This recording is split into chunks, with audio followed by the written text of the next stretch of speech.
Before I call the meeting to order, there's a public question period. Are there any questions from the public?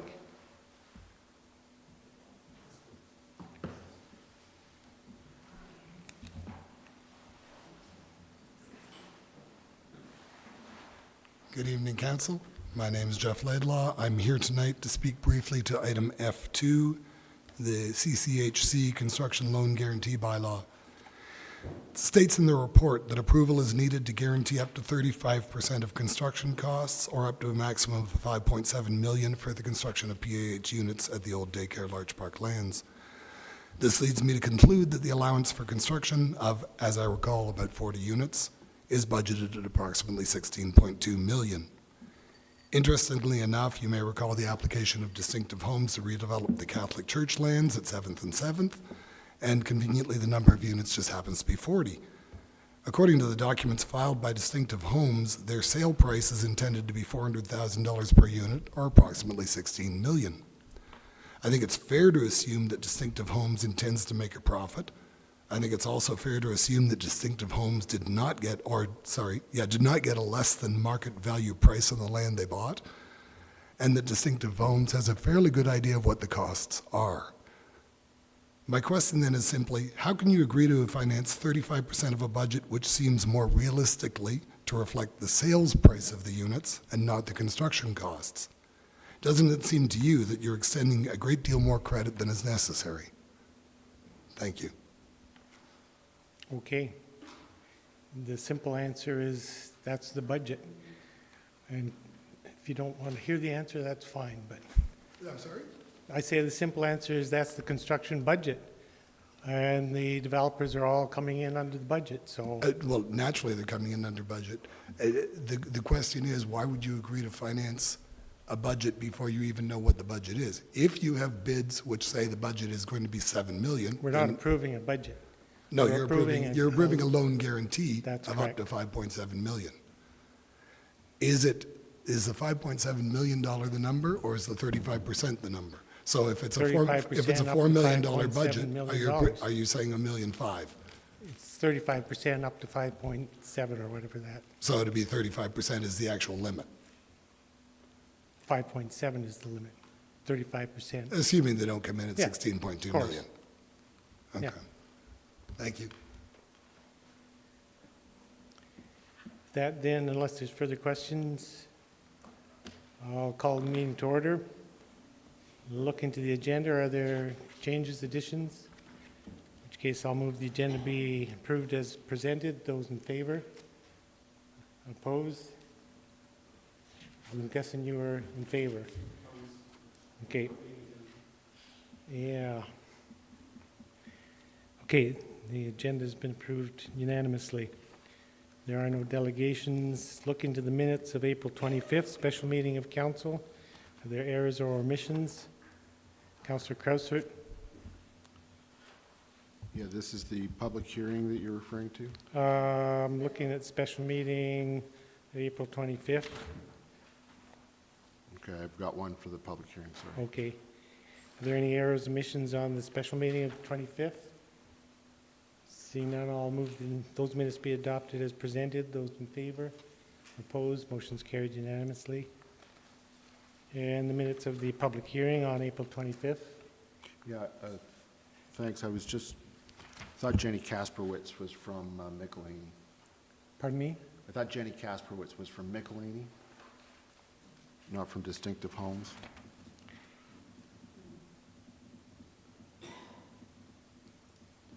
Right, under item 3. Item 3, yeah, sorry. Wonder if that could just be checked before they get, Yeah, I think she's with Michelini working for coaching. yeah. Is that right? Yeah. Yeah, So either way is correct, but it could be noted in the minutes, she's with Michelini and who are working on behalf of Distinctive Homes. Any other errors or omissions? In which case, I'll move those minutes be adopted as with the amendment noted. Those in favor? Opposed? Motion's carried unanimously. Looking then to the minutes of the regular meeting of council over Tuesday, May the 2nd. There are errors or omissions? Seeing none, I'll move those minutes be adopted as presented. Those in favor? Opposed? Motion's carried unanimously.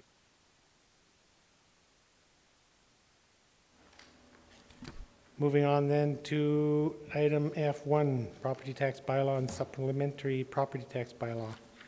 Ms. Van Kyn-Pima. Good evening, Your Worship, members of council.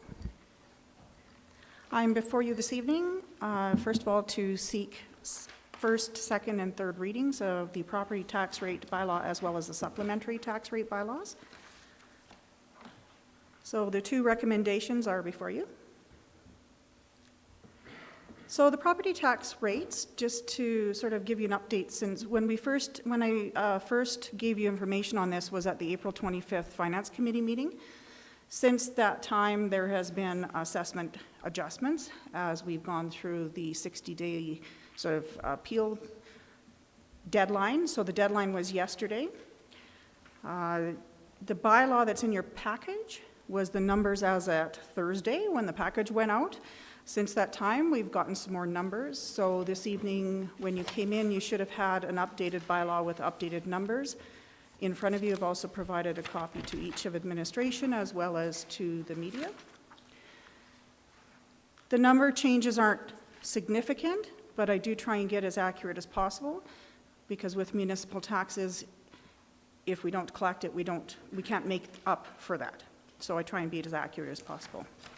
So I hope you would consider the amended bylaw that I have put before you this evening. As a reminder, the tax rates were calculated in accordance with Council's property tax policy. And to just remind you of the amounts that the tax rates result in us collecting. So it results in just under $21.3 million in municipal taxes. That goes to the town of Canmore for our programs and services that are provided to the community by ourselves. $720,000 to the perpetual affordable housing, partly to the reserve and partly to CCHC's operating budget. As well, the seniors requisition, which is collected by Bow Valley Regional Housing, of just over $1 million. And the provincial education taxes of just shy of $17 million. To give you an idea, the municipal taxes have increased by just over $1 million, or 4.96%. The PAH is actually down $80,000 from 2016, or a 10% decrease. The seniors requisition has increased by $283,000, or 37.6%. And the education has increased by $1.6 million, or a 10.6% increase. So the taxable assessments have also increased over 2016. So the taxable assessments in 2016 were $6.2 billion, and we're at 6.4 for 2017. Some of that is due to new property that are joining in and helping to carry the property tax burden, but it's also due to an increase in the value of the properties that existed in 2016 due to the market increases that we've seen in town. To give you an idea of the average assessment, so basically I just took the total assessments by each classification, divided it by the number of properties in that classification, and came up with the average. The difference is that in 2017, we've now had to start assessing titled parking stalls separately. So in order to compare apples to apples for averages, I excluded the parking stall numbers so that 16 and 17 were comparable. To remind you again, the first thing we do is we figure out for municipal taxes how much of the taxes we need to collect from residential taxpayers and how much from non-residential taxpayers. So I take the $21 million, I multiply by 65%, that's the amount I'm collecting from residential taxpayers. I take the same number, 21 million, multiply it by 35%, and that's to be collected from the non-residential taxpayers. So that's referred to as the tax split. Another thing to consider is that in your property tax policy, tourist home personal use has historically, and it says in the policy, to be given the same tax rate as a residential property, and that the tourist home, not personal use, but just regular tourist home properties, are at 2.9 times the residential rate. So that's coming from the tax policy, and that was applied when I was calculating the numbers before you this evening. So what are those rates? This is sort of the same slide you saw at the Finance Committee, but updated with the new numbers based on the new assessments. Just a reminder that with the new MGA changes, there is a limit as to that tax split that can happen between residential and non-residential. It can't be more than a 5-to-1 ratio. And just to remind you that ours is at 3.47. So we're well below the maximum set by the new MGA. So what's the impact? So the impact of our municipal taxes, on every $100,000 of assessed value, it's $7 for the year if you're a residential property tax owner, $72 for a tourist home, $8 for tourist home personal use, $3 for vacant serviced land. And again, a reminder that that's also taxed at the residential rate. And the machinery and equipment, including linear, is a decrease, but our non-residential is an increase of $45. The last column gives you the averages. So remember I gave you the average assessment. So then I did what's the change in the tax rate, and that's the number for an average property. Again, as I always do, probably like a broken record, remind you that an average is simply the total divided by the number, and there may not be a single property that is that exact number. So it's just to give an idea for averages. And that's sort of why I tend to like to also give you the change per $100,000 of assessment. I feel personally that it makes it a little bit easier for people to calculate the impact on them. So what is the impact? I know council has historically said that education taxes is the responsibility of the province. They tell us how much to collect, and it should be up to them to explain how much they're collecting or not collecting.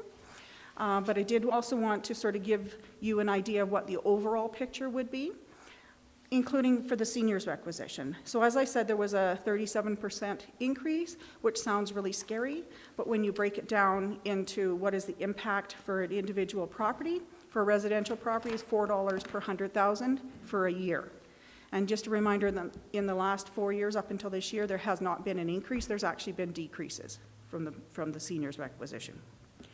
The education, there has been either decreases or very, very slight increases over the last 4 years, but we're seeing a large significant increase in 2017, and that equates to $20 for a residential property per $100,000 of assessment. So if I add that in with the impact of the municipal taxes, it's $31 for residential, and then on down the column.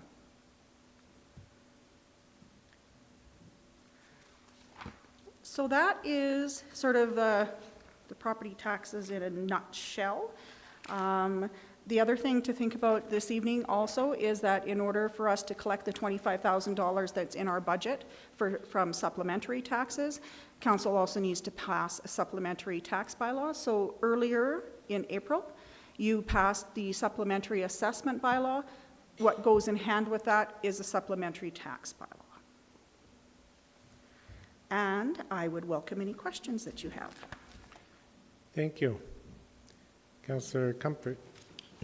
I just wondered, you noted quite a sizable decrease in the linear properties. I just wondered if you could briefly speak to that. So linear properties don't just reside in Canmore. Like if there's a property in Canmore, it's a house and it stays there, or it's a commercial building and it's in Canmore and that's the only place it is.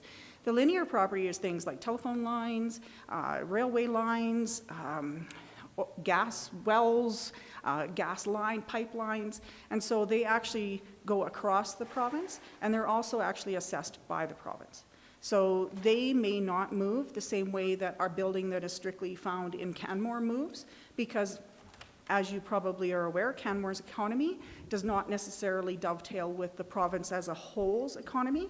So the province as a whole's economy has actually decreased, and the oil and gas industry has decreased. So we did anticipate that the assessed value of that type of property that spreads across the province has gone down, whereas Canmore's economy is continuing to increase.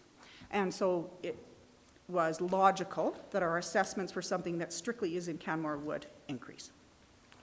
Did I lose you? No, that's good. Thank you. Councillor Sanford. Thank you for your presentation, Ms. Van Kuypema. I noticed there was a fairly large increase in the tourist home assessment. Can you speak to why that would have occurred this particular year? Well, the tricky part about the tourist home and the tourist home personal use is that every year, owners of tourist home properties have an opportunity to sign a statutory declaration by January 31st each year. And so not only is it the value of their property that changes, it also the split between the tourist home and the tourist home personal use, because maybe last year they were taxed as a tourist home, this year they're tourist home personal use, and vice versa.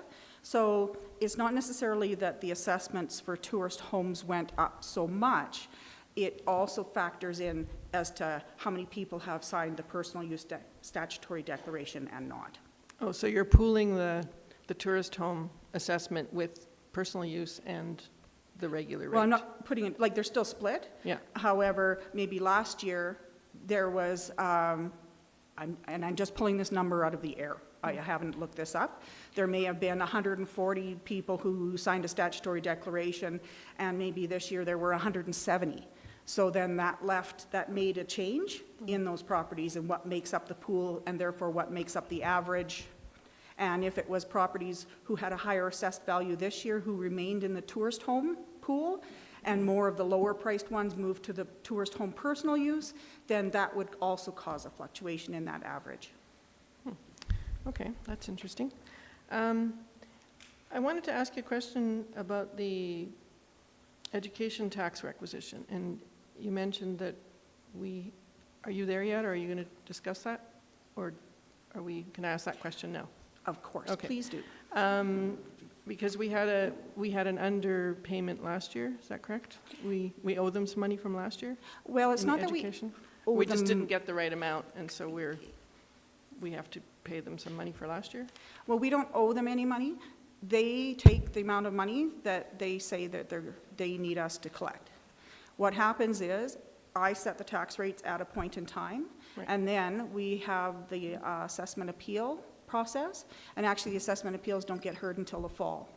And so what happens is, we've already set the tax rate, we've collected what we do based on that tax rate, and then there could be assessment changes as a result of appeals, which is what happened last year. Oh, okay. And those assessments went down, so therefore I had to refund or not collect. So then we didn't collect the amount that we had to pay the province. So for the seniors requisition and for the education taxes, I then report to them an over or under levy, and I can correct it in the following year. Oh, okay. Now, have there been circumstances where we've had a surplus in that education tax? Where we've over-collected, Yeah. yes. And then the next year, I would make an adjustment, and then we would reduce the amount we collect in the following year by the amount we over-collected in the previous year. Okay, so that's what we do, we just adjust from year to year? That's correct, and we actually prepare that calculation, and our auditors do check that as part of their audit procedures for preparing our audited financial statements each year. Okay, good, thank you. Councillor Crosthwaite. Your worship. So I anticipate that your department is going to get a number of calls from people because of the increase, and 65% of that increase is due to the education component. It's the Yes. biggest chunk of the increase by far. So are we going to be able to do something different in the communication as far so that to reduce that, help explain the difference, or maybe reduce some anxiety expressed towards your department, and people can understand that we just have to charge the education portion, whatever it is? And Yeah, so historically, council has encouraged administration to encourage people who have questions about the education tax to contact the province, but they usually phone us first, and then we pass along the information that we just collect what we're told to collect. I know that our manager of communications has been working on a message to also have available for our staff. But if it helps tonight, I can give a little bit of an explanation as far as I understand. So part of the increase is the province is collecting more money in general for education, or less whatever that number is. However, it's kind of like when I say we needed to collect $21 million and then I start doing the split between residential and non-residential and do all the calculations. And it's also based on the assessments. The province does the same thing, but they do it on the scale of the province rather than me doing it on the scale of the town of Canmore. So what they do is they need to collect X amount of dollars. They divide it by the assessments for each municipality and say, okay, then Canmore, here's your portion. So what I anticipate, and I have not confirmed this with the province, but what I anticipate is occurred, as I spoke to, the economy in Alberta in general has decreased. Canmore's economy in general has increased, not gangbusters, but has increased. So what happens is our assessments have gone up. Everyone else's assessments haven't gone up as much or stayed the same or actually went down. So then we end up with a bigger share because proportionately our assessments are a bigger proportion than they were last year. Okay. So once again, if we can get out in front of that message as much as possible, with maybe something in the tax notice itself, that would be really helpful, I would think, because I would suspect that we'll get a number of people who don't understand the fact that education tax comes from the province, and that's 65% of the increase right there. So yeah, but thank you for that explanation. Thank you. Just have one simple question, I think. So you noted that the deeded parking stall assessment that we were required to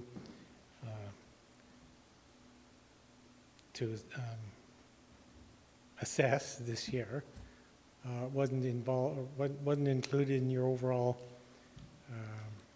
data sheet. I mean, the breakdown that you've provided. For the calculation of the Yeah. average. So, but that'll roll in next year. So next year the average assessment will include parking stall assessment, or?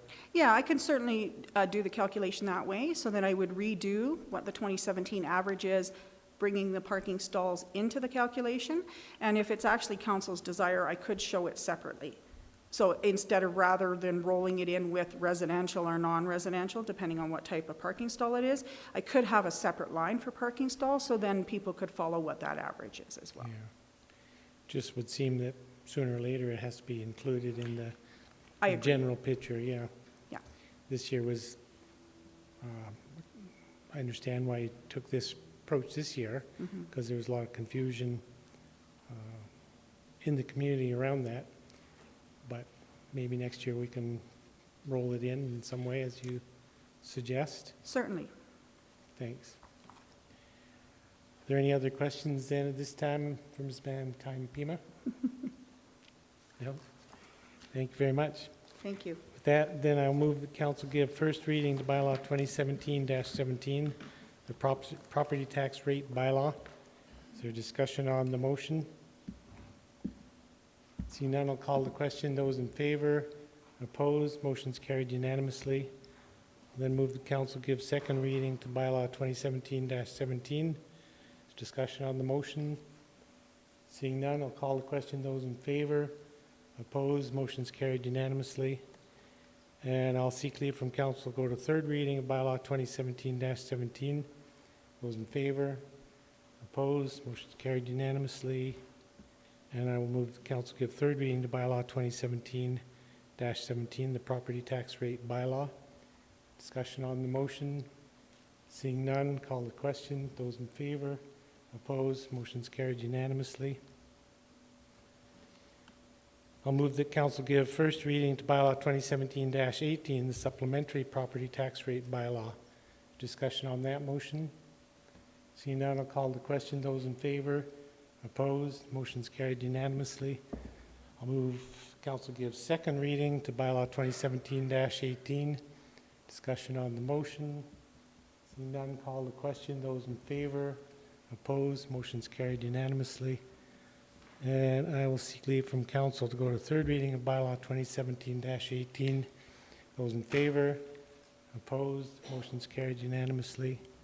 And I'll move the council give third reading to bylaw 2017-18, supplementary property tax rate bylaw. Discussion on that motion. See none, call the question. Those in favor, opposed, motion's carried unanimously. Moving on then, item F2, CCHC Construction Loan Guarantee Bylaw 2017-23. So if council will recall, on April the 4th, 2017, council gave first reading to this guaranteeing bylaw, 2017-23. So this evening, we're seeking second and third readings. So we did, in accordance with the presentation and the plan that we had presented to council on April the 4th, we did advertise the bylaw for 2 weeks. We also then gave a 15-day period for comments or petitions. And I did check again with the municipal clerk this evening, and there have been no comments or petitions received by her office. So just to remind you, a description of the project. It's an affordable housing project at the legal description of Lot 31, Block 2, Plan 1710510. Council has referred to that previously as the old daycare lands. Just a reminder, affordable housing is council's #1 priority. Canmore Community Housing Corporation has been tasked with developing affordable housing units on that piece of land. And they have sought, myself and Canmore Community Housing Corporation did speak to council, and it was expressed to CCHC the preference to try and find funding that wasn't through the town and to find third-party funding, which they have. So the construction budget is a maximum of $16.3 million, so that's what they went to the lenders with. And they've been able to speak to a number of lenders. The one that came back with the most favorable terms and rates was BMO.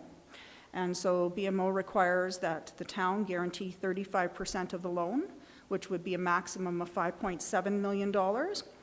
And the amount would need to be paid back the earlier of when the units are sold, or June 30th of 2019.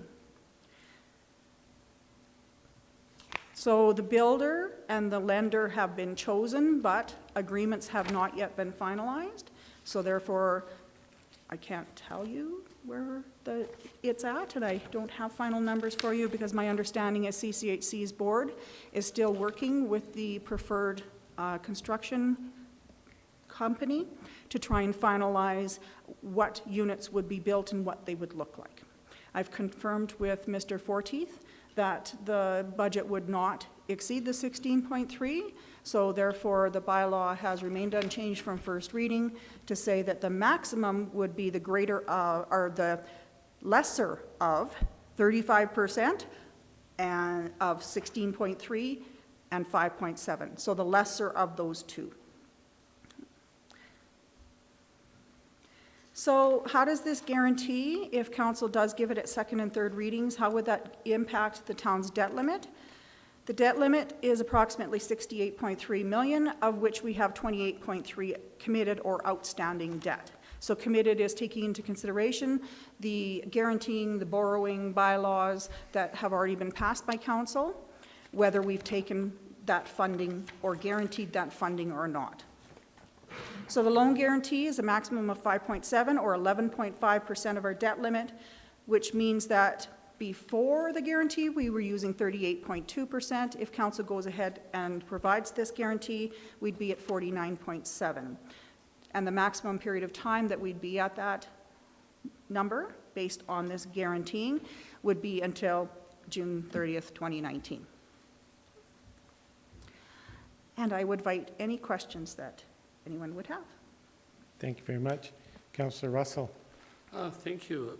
Just perhaps being a little bit nitpicky, 35% comes in about 5.9 rather than 5.7.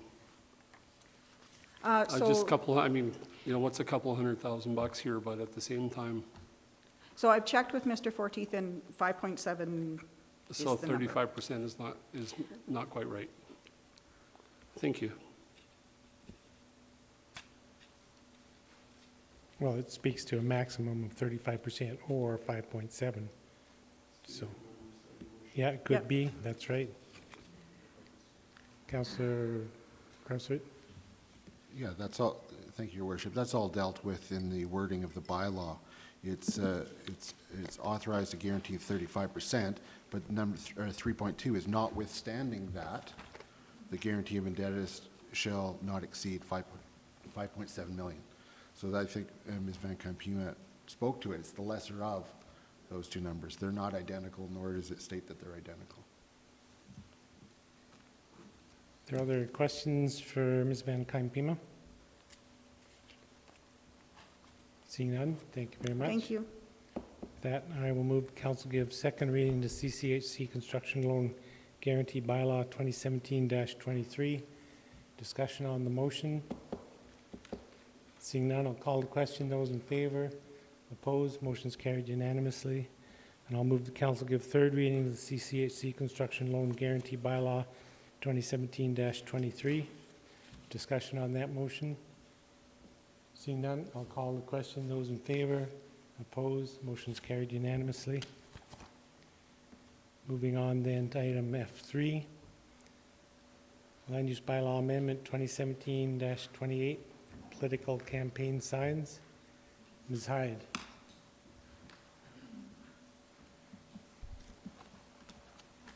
Thank you, Catherine.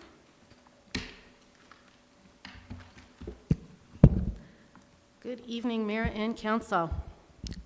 So back in April, about a month ago, Council passed a motion asking administration to bring back a proposed amendment to the land use bylaw that would prohibit or limit the placement of campaign signs on public property.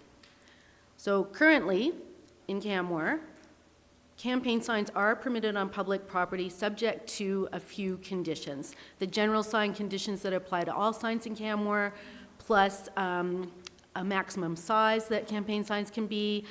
They have to come down within 48 hours after the election happens, and there's some guidance around location relative to public safety. So those are the conditions we have in place right now. Other than that, you can put a sign anywhere on public property. So what happens in the weeks leading up to the election is that we get a forest of signs spring up all around town at intersections and roadways. I couldn't find one for a local election, sadly, but this gives a little bit of an idea of what it would look like at a local election. Some people really like the signs. They think they promote name recognition and general awareness for the election. And some people feel exactly the opposite. They find the signs unappealing and wasteful, both from the fact they might go to the landfill and that they add a cost to someone's election campaign. So having done as much research as I could, there are really no objective measures to support either side. Both sides, I mean, I think you can argue either side. There's not really anything objective out there saying one side's right and one side's wrong. But what I can tell you is there's really only one municipality in Alberta I found that does not permit the signs, and I think we all know it's the town of Banff, who came that way through their national park regulations when they first incorporated. Other than that, I was at my clerk's conference 2 weeks ago, and there was 80 municipalities there, and when I asked the question, there was no one else that prohibited them. So that's really the only objective thing I can give you. So recognizing that there's strong opinions on both sides of this issue, we're proposing a compromise to allow signs, but to only allow them in some limited locations. So the locations that we chose here to propose are the major entrances and exits into town. So it's, let's see if I can do it. So that's what is that? Railway and Bow Valley Trail. This one's Benchlands and Bow Valley Trail. Then Elk Run Boulevard with Highway 1A, and then Three Sisters Boulevard with Three Sisters Parkway. So major exits, entrances into town. There are some alternatives as well. If you think about reducing the number of signs, the other alternative that we sort of came up with was to set a minimum distance between signs, and that could be anything, but the example we used in the report was 500 meters. So the idea would be it would be a distance that would make it unlikely for more than one sign to be at, say, one intersection, and that there'd be fewer signs along roadways. We were not crazy about that idea when we talked about it internally, just because we think it might be fairly difficult to interpret it from a candidate's point of view. You know, I'm not sure how you would measure that accurately, and also from an enforcement point of view for the same reason. Another alternative would be to prohibit the signs altogether on public property.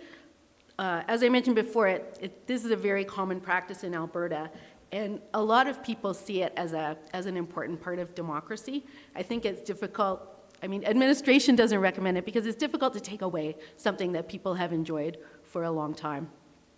Having said that, there's no other great objective reason not to prohibit them. It's more of a feeling thing. The last thing you could do is make no changes to the existing regulations.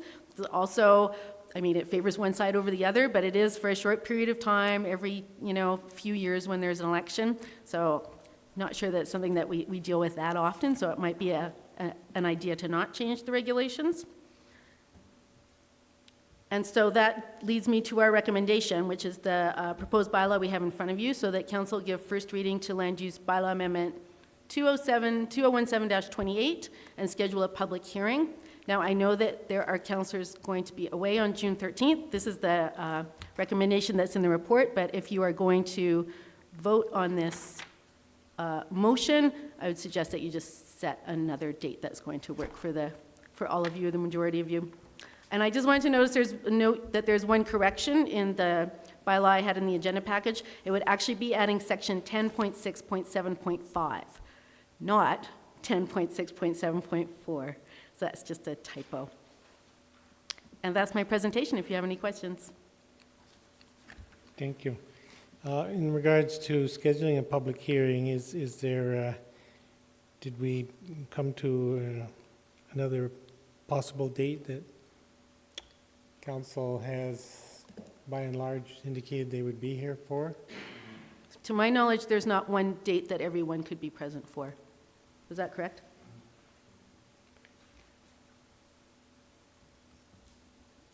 The last date we polled on was the 21st, but I don't think we heard from all councillors. So those we did hear from, it worked for them, but we didn't hear from everybody. So the 21st currently, I think, is what so maybe councillors could speak to if they're not available on the 21st. Just before a motion goes forward, I just have a show of support for the 21st as being in the motion. June 21st.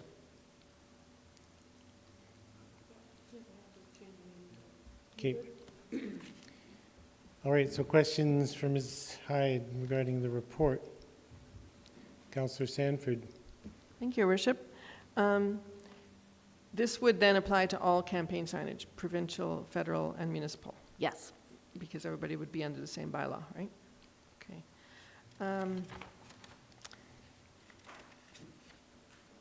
There was something in the overall signage bylaw. So this is under the other signage bylaw? Did you mention, or is this a separate? So Anything that applies to signage in general applies to this? yes, Okay, this is all from the land use bylaw. okay. Yep. Because there was something in the regular signage bylaw about affixing to decks on the second story or something. That would then apply to this as well. I mean, it always has, but I just haven't read the bylaw in context. That would be a planning and development question. I'm afraid I don't actually know the answer to that. Okay, so this bylaw is under the other signage bylaw, so anywhere that you can't affix a sign? This is the signage bylaw. The only other place where we address signs is in the traffic bylaw, and that's more around you can't affix signs to what they call furniture, right? So like signs and electrical boxes and traffic lights and stuff like that. That's in the traffic and safety bylaw. Is that what you're thinking about? Yeah. 'Cause this is just land use bylaw. Yeah. There is no separate signage Yeah, bylaw. but the whole signage bylaw was included in here, so there's a lot of exceptions as to where you can put a sign. That's not just the election signage? I think I had meant to include that. So 10.7 prohibited signs, that's Right. all signs. Right. Yeah. So 10.7, yeah. And it says 10.7, oh, okay. Vending machines, internal lighting. I mean, you wouldn't affix a campaign sign to any of those things, but it includes campaign signage that can't be affixed to all those things, Yes, correct? Okay. yes. Right. Because it just seems like it's a separate clause. political campaign signs are a separate clause, but prohibited signage applies to campaign signage as well. Yeah, I think the idea is that more restrictions apply to political signs than just signs in general. Oh, okay, Yeah. okay. Yeah, when I read it in context with all the other parts Yeah. of the signage bylaw, there was more information, so. Okay, well, that clarifies it, so it has to go together then. It has to be understood together as to where signage is prohibited. As far as I'm aware, again, I mean, I am speaking to a planning and development bylaw. This is more their forte. But as far as I interpret this, all the prohibitions would apply to all signs, including political campaign signs. And just Okay. a few extra ones apply to political campaign signs themselves. Okay, thank you. Councillor Comfort? Yeah, thank you, Ms. Hyde, for your presentation. And campaign signs then could still be displayed on private property as long as they met those other restrictions under the sign bylaw? Yes. Is that right? And well, I was just going to say what Councillor Sanford was referring to. I know some condo associations will have their own rules and regulations about campaign signs. I remember that Right. from the last campaign. People put their sign in the window rather than out on the balcony, that kind of thing. Oh, So okay. That could might be a- what we're thinking about here then. Could be that Yeah. sort of rule. Thanks.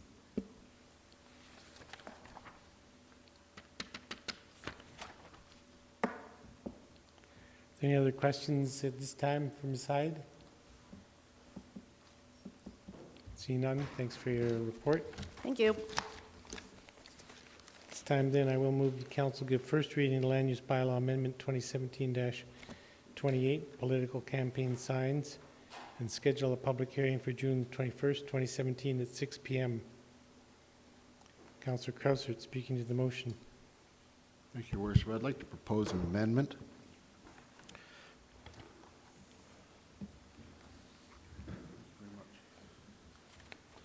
Within the provisions of the bylaw itself, section 3.1, there is, in the first line of the added clause, signs are permitted only at, and I want to replace that at with within 50 meters of each of the four corners of the following intersections.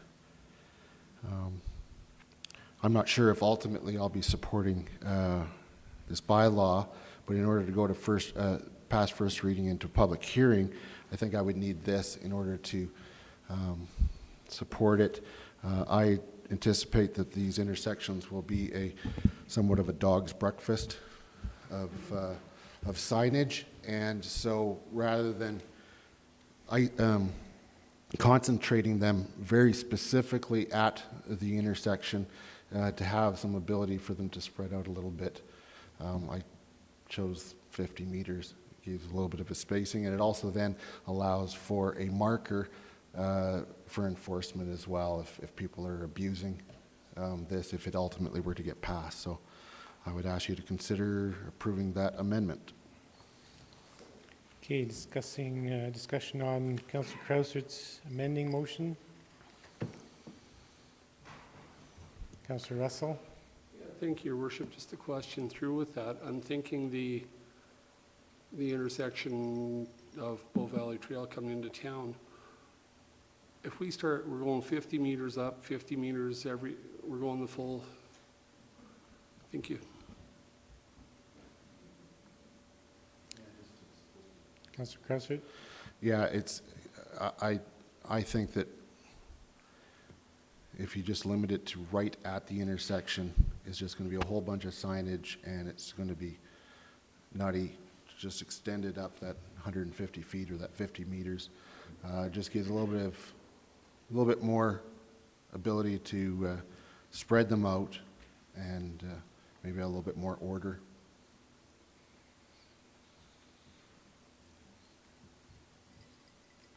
I'll support the amendment, Councillor. I'm still not certain I'll vote in support of the bylaw, but if that is approved, I think that's a good amendment. Is there other discussion on Councillor Krausert's amending motion? Seeing none, I'll call the question then on the amendment. Those in favor? Opposed? Motion's carried unanimously.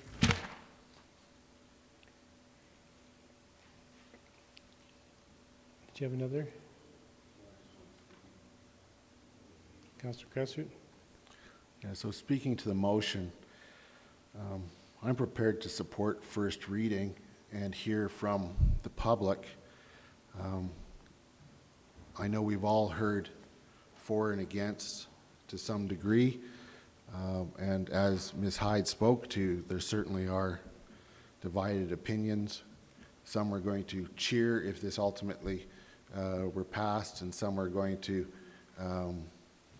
feel that democracy has been tainted if it does. So we'll get both. I'm not sure if ultimately I'll support this bylaw, but I'm willing to hear what the public has to say about it, so I will support this reading.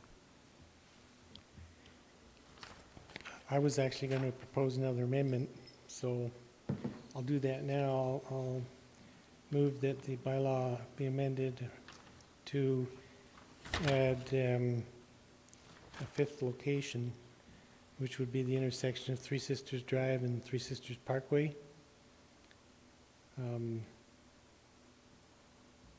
It's where the roads diverge, and there's that big grassy island, and it's a good location. Catches traffic from downtown all the way up to everybody going to Three Sisters, everybody going up to Nordic Center, Quarry Lake in October, well, whatever. So, yeah, I'll propose that amendment to add a fifth location. Speaking to that amending motion. No, I don't. Corner of Three Sisters Drive and Three Sisters Parkway.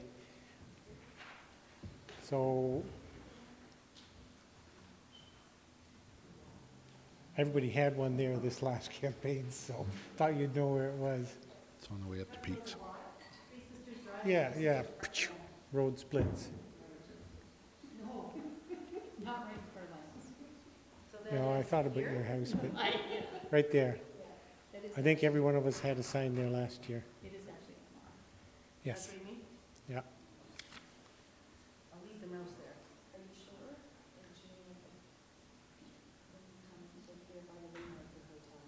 Yeah, that's where that is. No, where the Three Sisters Drive and the Parkway intersect. Yeah. Oh. Yeah. Yeah, corner, so Three Sisters Drive and the Parkway. Is that clear to everybody now? Yeah.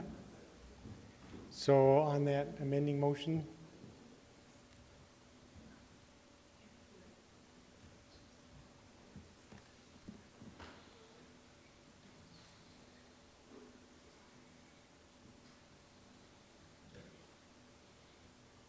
have you got it?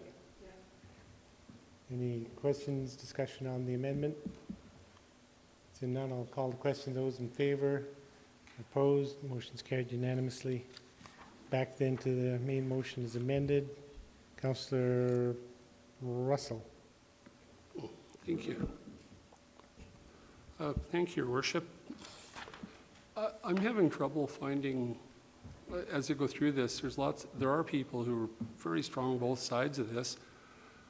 Personally, I don't know that I personally feel anything was ever really broken in the first place. It's a month of an eyesore out of every 48 now that we're faced with.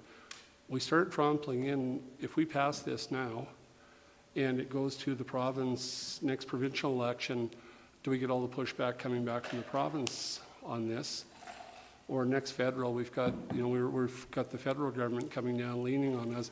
It's a shame. This was brought up nearly 4 years ago. Councillor McCollum brought it up as a concern, and we're dealing with it now. We seem to be jumping into this.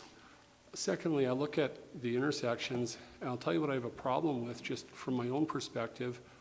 The intersection locations, you're coming one direction, you've got every candidate going to potentially put a sign facing each direction and pick up all 4 of the angles. So now we've created a conglomeration of stuff, which will be almost back to where we were, albeit only 5 locations, or 4 to, And then, again, I don't know that we're improving the situation. We thought with the talk about going to people's signs going on yards, those little yard signs are a whole lot tougher to bring back out. I think of one candidate a couple of elections ago who spent a small fortune on yard signs that didn't survive the election. I get the point. People are tired of the eyesore. I don't know that this improves it whatsoever. Councillor Sanford?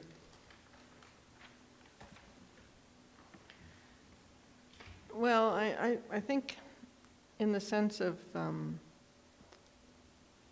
appealing to both sides, it is a compromise, and it does give people the opportunity to put their signage in public spaces. I thought that somewhere in here it said that only one sign would be acceptable at the intersection, or is it, there's no limit on how many signs could be at the intersections? I thought there was some suggestion of limiting the number of signs, but maybe that was the alternative analysis. So I don't have a problem with it. I just really don't feel that going to a public hearing and changing it so marginally is going to really make any big difference at all for the time that's being allotted to this particular issue. Okay. That was clear. Councillor McCallum? Thank you, Your Worship. Well, I appreciate the compromise that was brought forward by administration, and in fact, when I contemplated the compromise and thought, okay, well, what's like 8 or 10 sign locations, I had actually handed saying, these are the top 10 locations, and this is how you could get in and out of town and not miss a sign, because I understood that that was some of the concerns of my colleagues, is how would you be able to, how would you know there was an election on? Well, you'd have to live under a rock, I think, in this town to not know if there is an election on, quite frankly.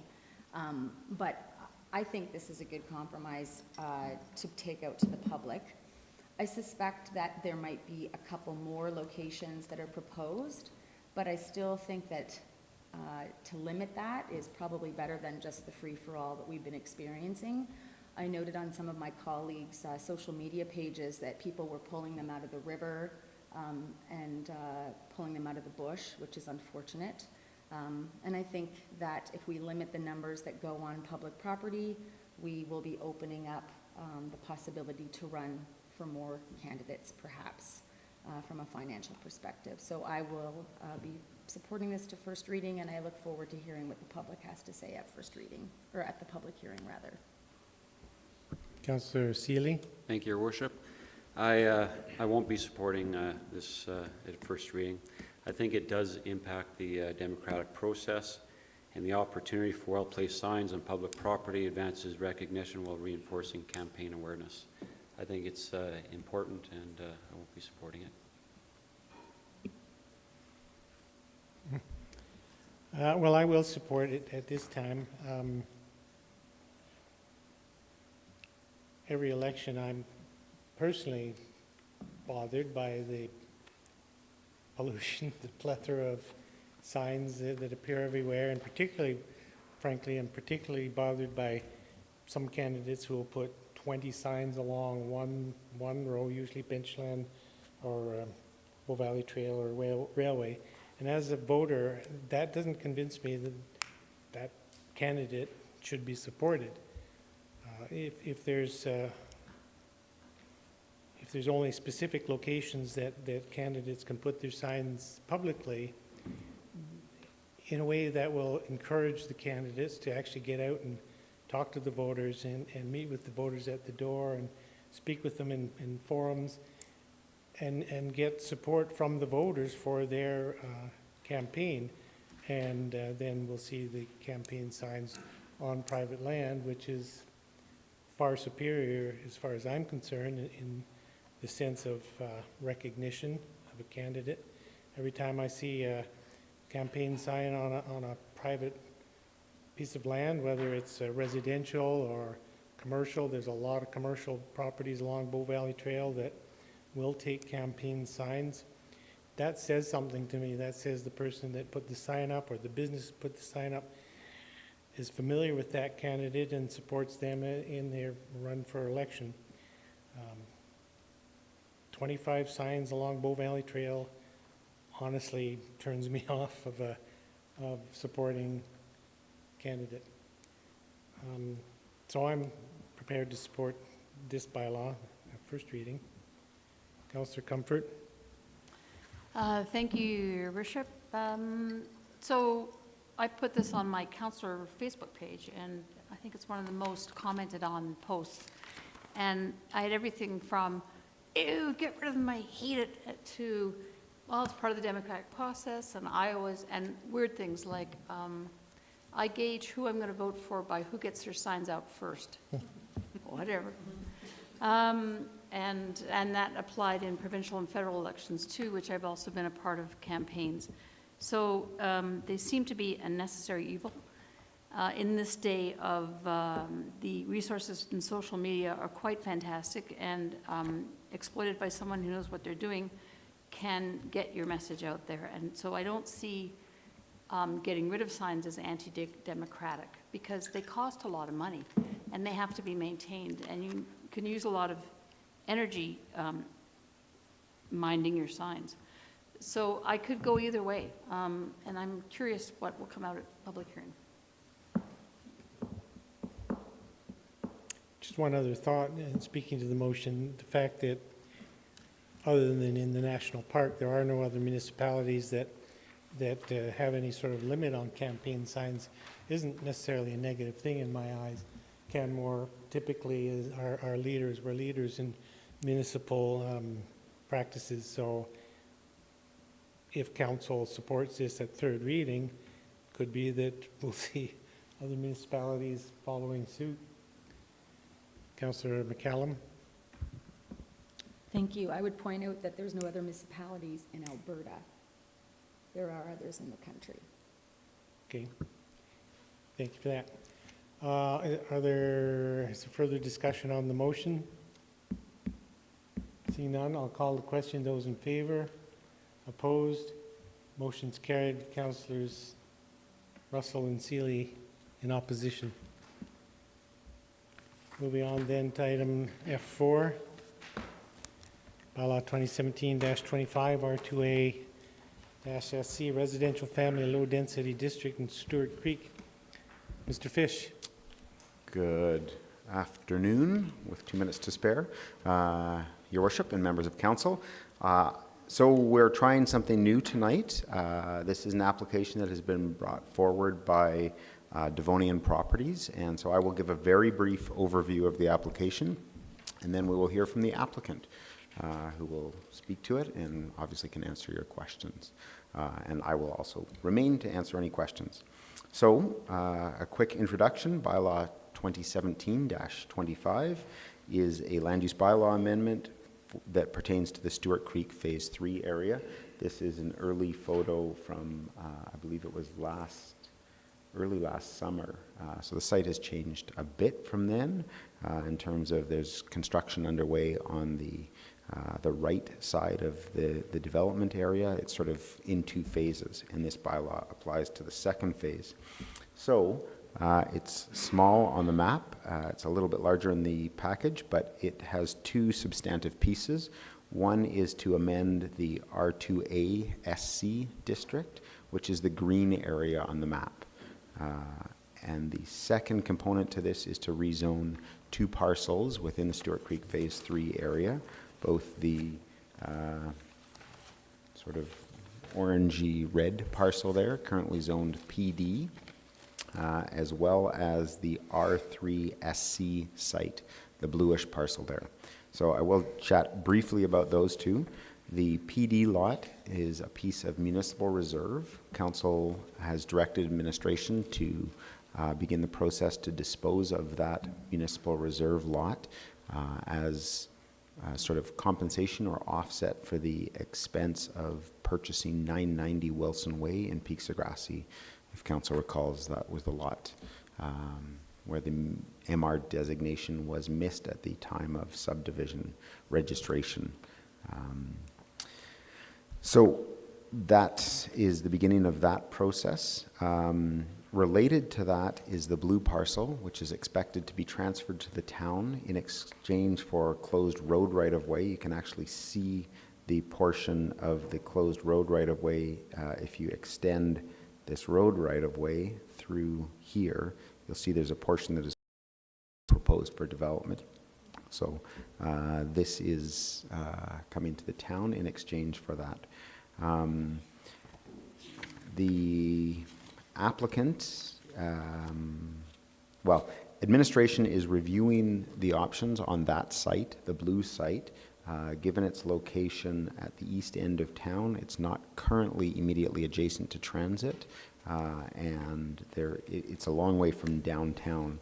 It's not well suited to community lands, particularly affordable housing. So administration is expecting to receive an offer to purchase likely the combined sites, both of them, and then the portion, the red portion, the PD lot, would go into the MR cash and lieu account. It has to go in there and can only go there as per the Municipal Government Act, and the R3SC site would go to the housing reserve and for future consideration of a more appropriate site or development there. So there's no allocation of those funds at this time. Very quickly, the changes to the R2A SC site, I've summed them up very briefly. It introduces a new use called a comprehensively designed multifamily site. We understand a purchaser likely, the applicant here, that would purchase the majority of that area, the green area, and they have a comprehensive design for the entire site. They would like some more flexibility on that site, as you'll hear briefly, for some uses that don't fit the land use bylaw specifically. They are proposing detached garden suites, likely a suite above a garage, which, depending on how you looked at it, could be considered almost as a single-family unit sitting on top of the garage. So that's not currently in the bylaw, so it needs the amendment. Similarly, just to be clear that duplex dwellings would be able to have suites as well. And finally, to allow detached front garages. There's a portion of the site that's going to drop away from the road quite steeply, and it's not practical to have the garage attached to the dwelling, which is a standard requirement.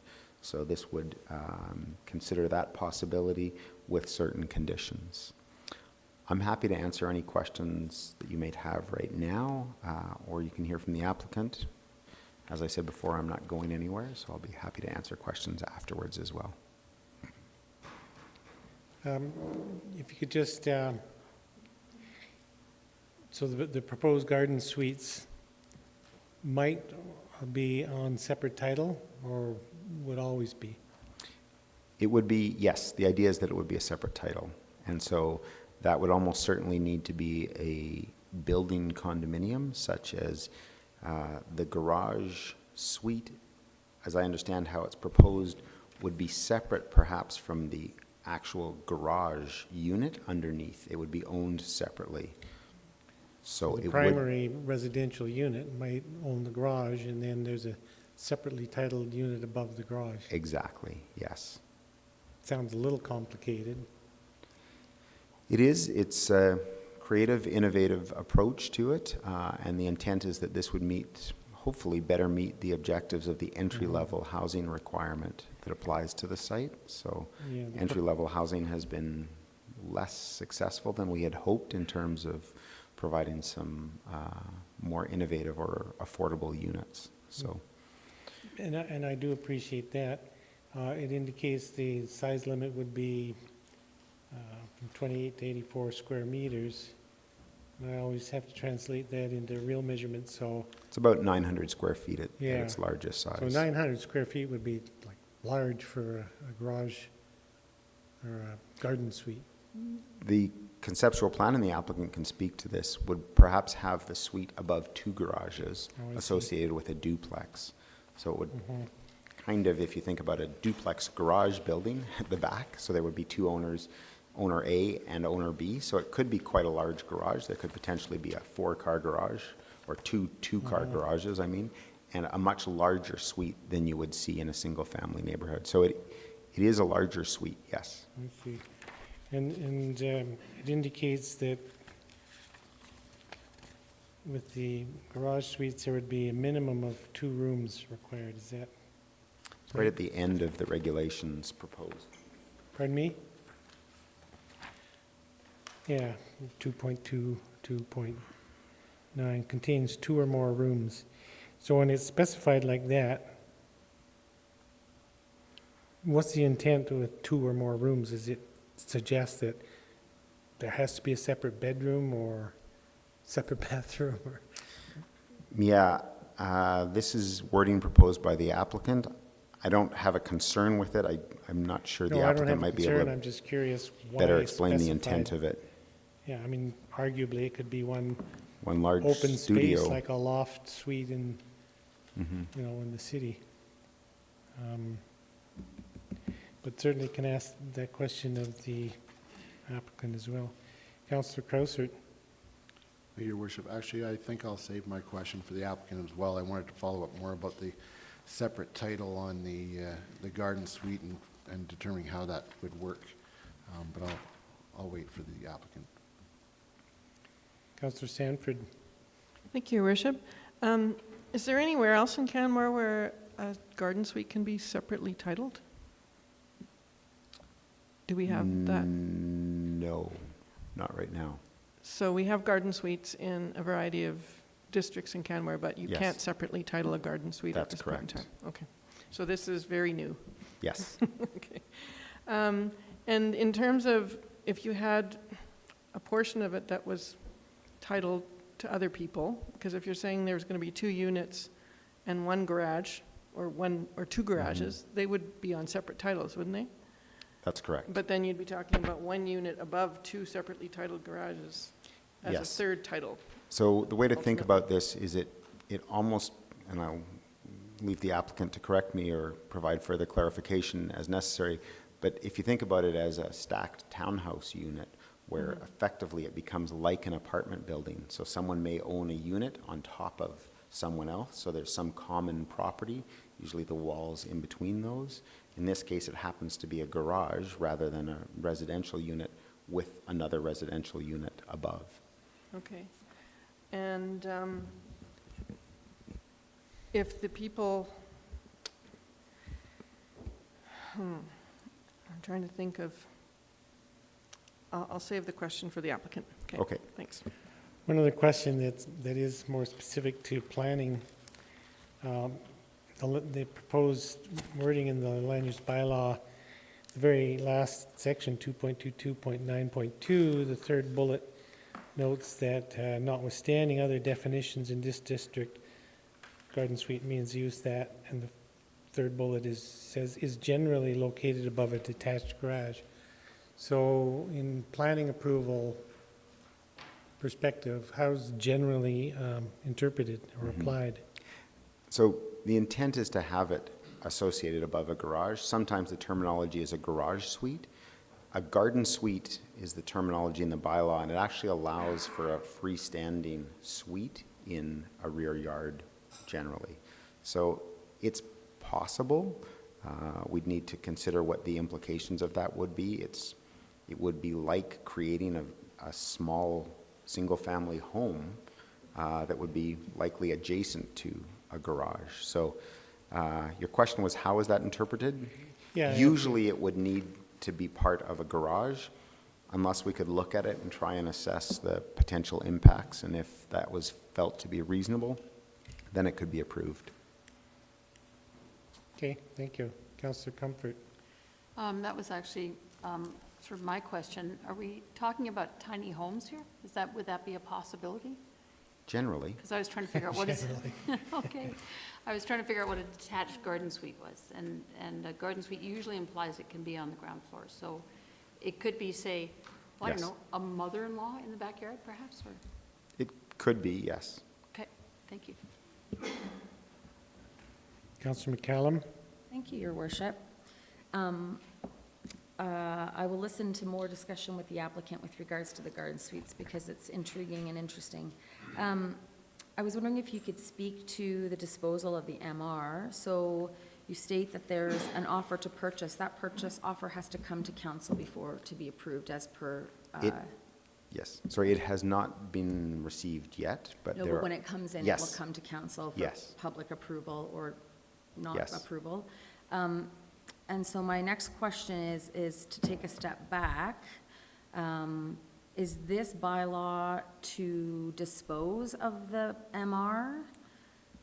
No, it is not. No, so that's a separate discussion that we, Right. because I recollect when we were talking about 990 Wilson Way and these two things were happening concurrently, that members of council at the time thought that we could switch it then, but it was basically the Yes. point made, I believe by myself actually, that we could not presuppose what we would decide to do in the future as a council. So that too would need to come forward to council.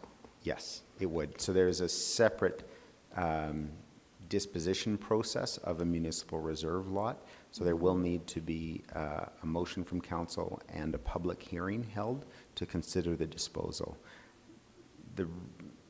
Ideally, those things happen very close together, and we are hoping to bring that forward in the very near future.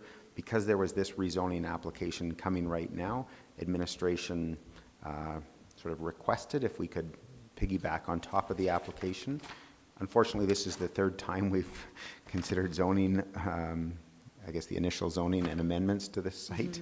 And so I'd rather not come back a fourth time. Hence, we're doing the zoning, which exactly, you're right, Councillor McCallum, is another layer relative to the designation. They should be consistent, but obviously some inconsistencies will occur based on the sequencing of it. But we have council's direction to dispose of that. So this zoning would be generally consistent with that direction so far. Okay. So how will that work procedurally? When will the disposition occur at a public meeting after, assuming this achieves third reading So what as is? we did on the old daycare lands is we brought forward a recommended motion to council. Council directed administration to, well, basically said that we would consider the disposition following a public hearing on the disposition scheduled on date X. So it's kind of like a bylaw, but it's not a separate bylaw, generally, I believe. I'll have to confirm on the process of that. So council would schedule the public hearing based on what council hears, then they would consider that. So it's a somewhat separate process from the land use. Okay. And when administration considers the offer that's being provided when the offer comes, how will that price be determined or agreed upon? So there will be an assessment, an appraisal of the land with the proposed zoning done. If administration may seek a second assessment or appraisal, depending on what that looks like. And because administration has not instigated the initial appraisal, we may choose to do that, and then we would have negotiation perhaps if there were differences between the appraisals. Would administration consider a swap of land? If that were to come to the table? That would be up to council.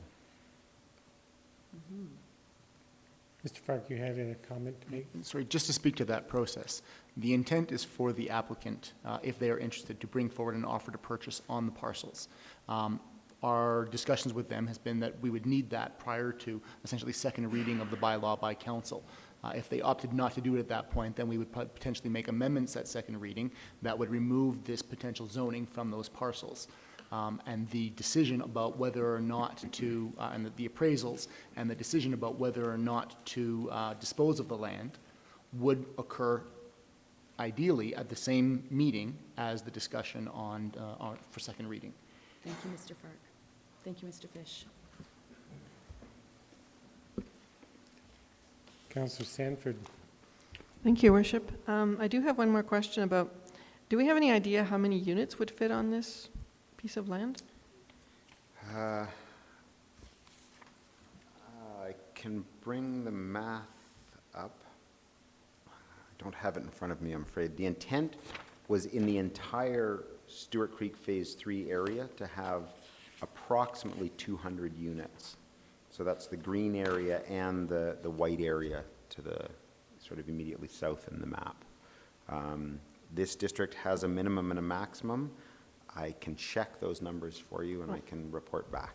But I thought if we were giving this particular block of land a particular use, we don't have any idea or estimate how many Sorry, there is a units? density minimum and maximum Okay. within the district. Okay. I just can't remember what that exactly results in units, and I have that in an Excel spreadsheet that I will give you Okay. those answers. So it says a minimum of 14 units per acre, Per acre.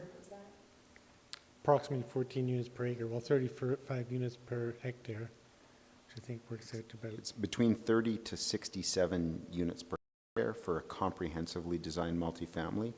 The other regulation is the minimum lot area for each dwelling unit to be 215 square meters. Yes. But actually, it's a much smaller piece of land that we're talking about, and we're talking about setback requirements that are not, that are outside of what the rest of the area is. Because I think we're talking about a 3-meter setback, is that correct? For the comprehensively designed development, yes. So that's different than the rest of what's around it, correct? That's correct. Sorry, the rest of the area is 3 meters in the front yard, 1.5 for the side yard, and 0 in the case of a common property line, effectively a duplex, or 3, and then the rear yard is 6. So yes, it does have a decreased rear yard setback, but an increased side yard setback.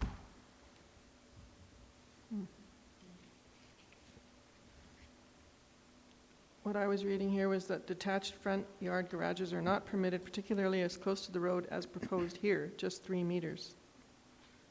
Right, so normally detached garages are not allowed in the front yard at all. Okay. So they have to be attached into the, So the full property setback would be 3 meters, but in this case, they're talking about setting back a garage 3 meters? both, yes. Okay. Potentially the garage or the dwelling unit, if it were the dwelling unit alone or with an attached garage. Okay. Okay, and if you were going to service a property like this, where would you put the servicing?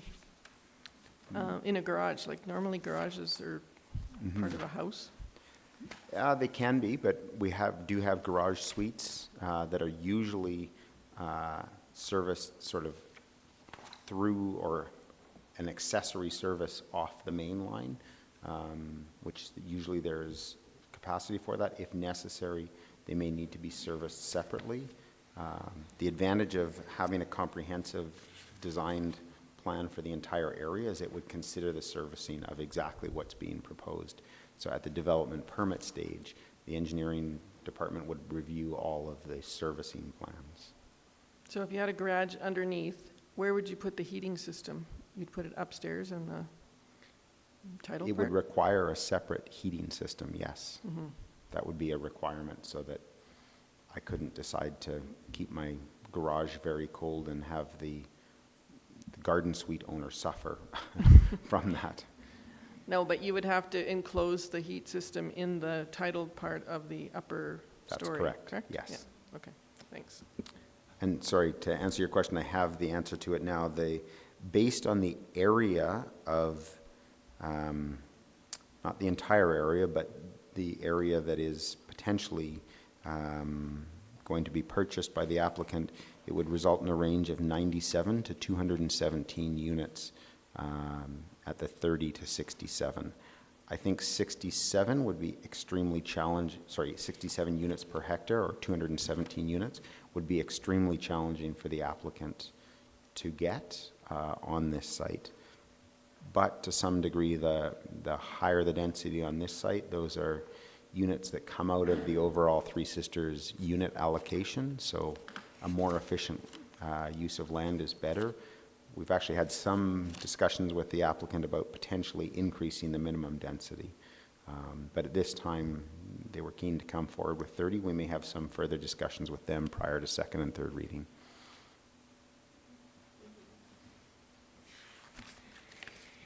If there's no further questions at this time for Mr. Fish, we could have, who's speaking? Mr. Talbot? Yes. Mr. Brian Talbot from Devonian Properties. Good evening, Mayor and Council. As you know, I'm Brian from Devonian. There seems to be a bit of confusion because it is something new in terms of the garden suite, and that's a bit of a misnomer. If you kind of think about this as actually a triplex, where it's, or a stacked unit where you have parking, a unit above, which is likely a 2-bedroom, and then a duplex in front. So you put that together, that's what this is. Where we run into the issues is these are very steep sites. So what ends up happening is then you have a building that kind of sticks out in the air. So then we slid that down and moved the garage backwards. So the Condominium Property Act is very clear on how condominiums are dealt with. These are strata title units that we're looking at. So there's party walls, there's fire separations. The Alberta Building Code deals with this. They deal with it in terms of how the heating systems are dealt with, whether they're in the unit or in a titled property below. There's regulations and code to deal with that. So this isn't that cutting edge in terms of, it's creative for a steep site to how to deal with it in terms of trying to get a small unit. And it's these small units which we're required to have 35% of, excuse me, for every unit, or the entire area, it's 35%. So the discussion in terms of the comprehensive nature of the development is to look at this as 5 sites and then try to plan something for that. So in that discussion, we have talked to administration about grouping the entry-level homes on site 1 and site 5. And so in the trio site, we've done that with 14 out of the 45 units are 1,000 square feet because that's the land use there. Here it's approximately 900 square feet. They don't work along the ridge lots because they're very narrow and very steep if you're familiar with land. So what we've looked at doing then is moving more towards Three Sisters Parkway and then Stewart Creek Rise.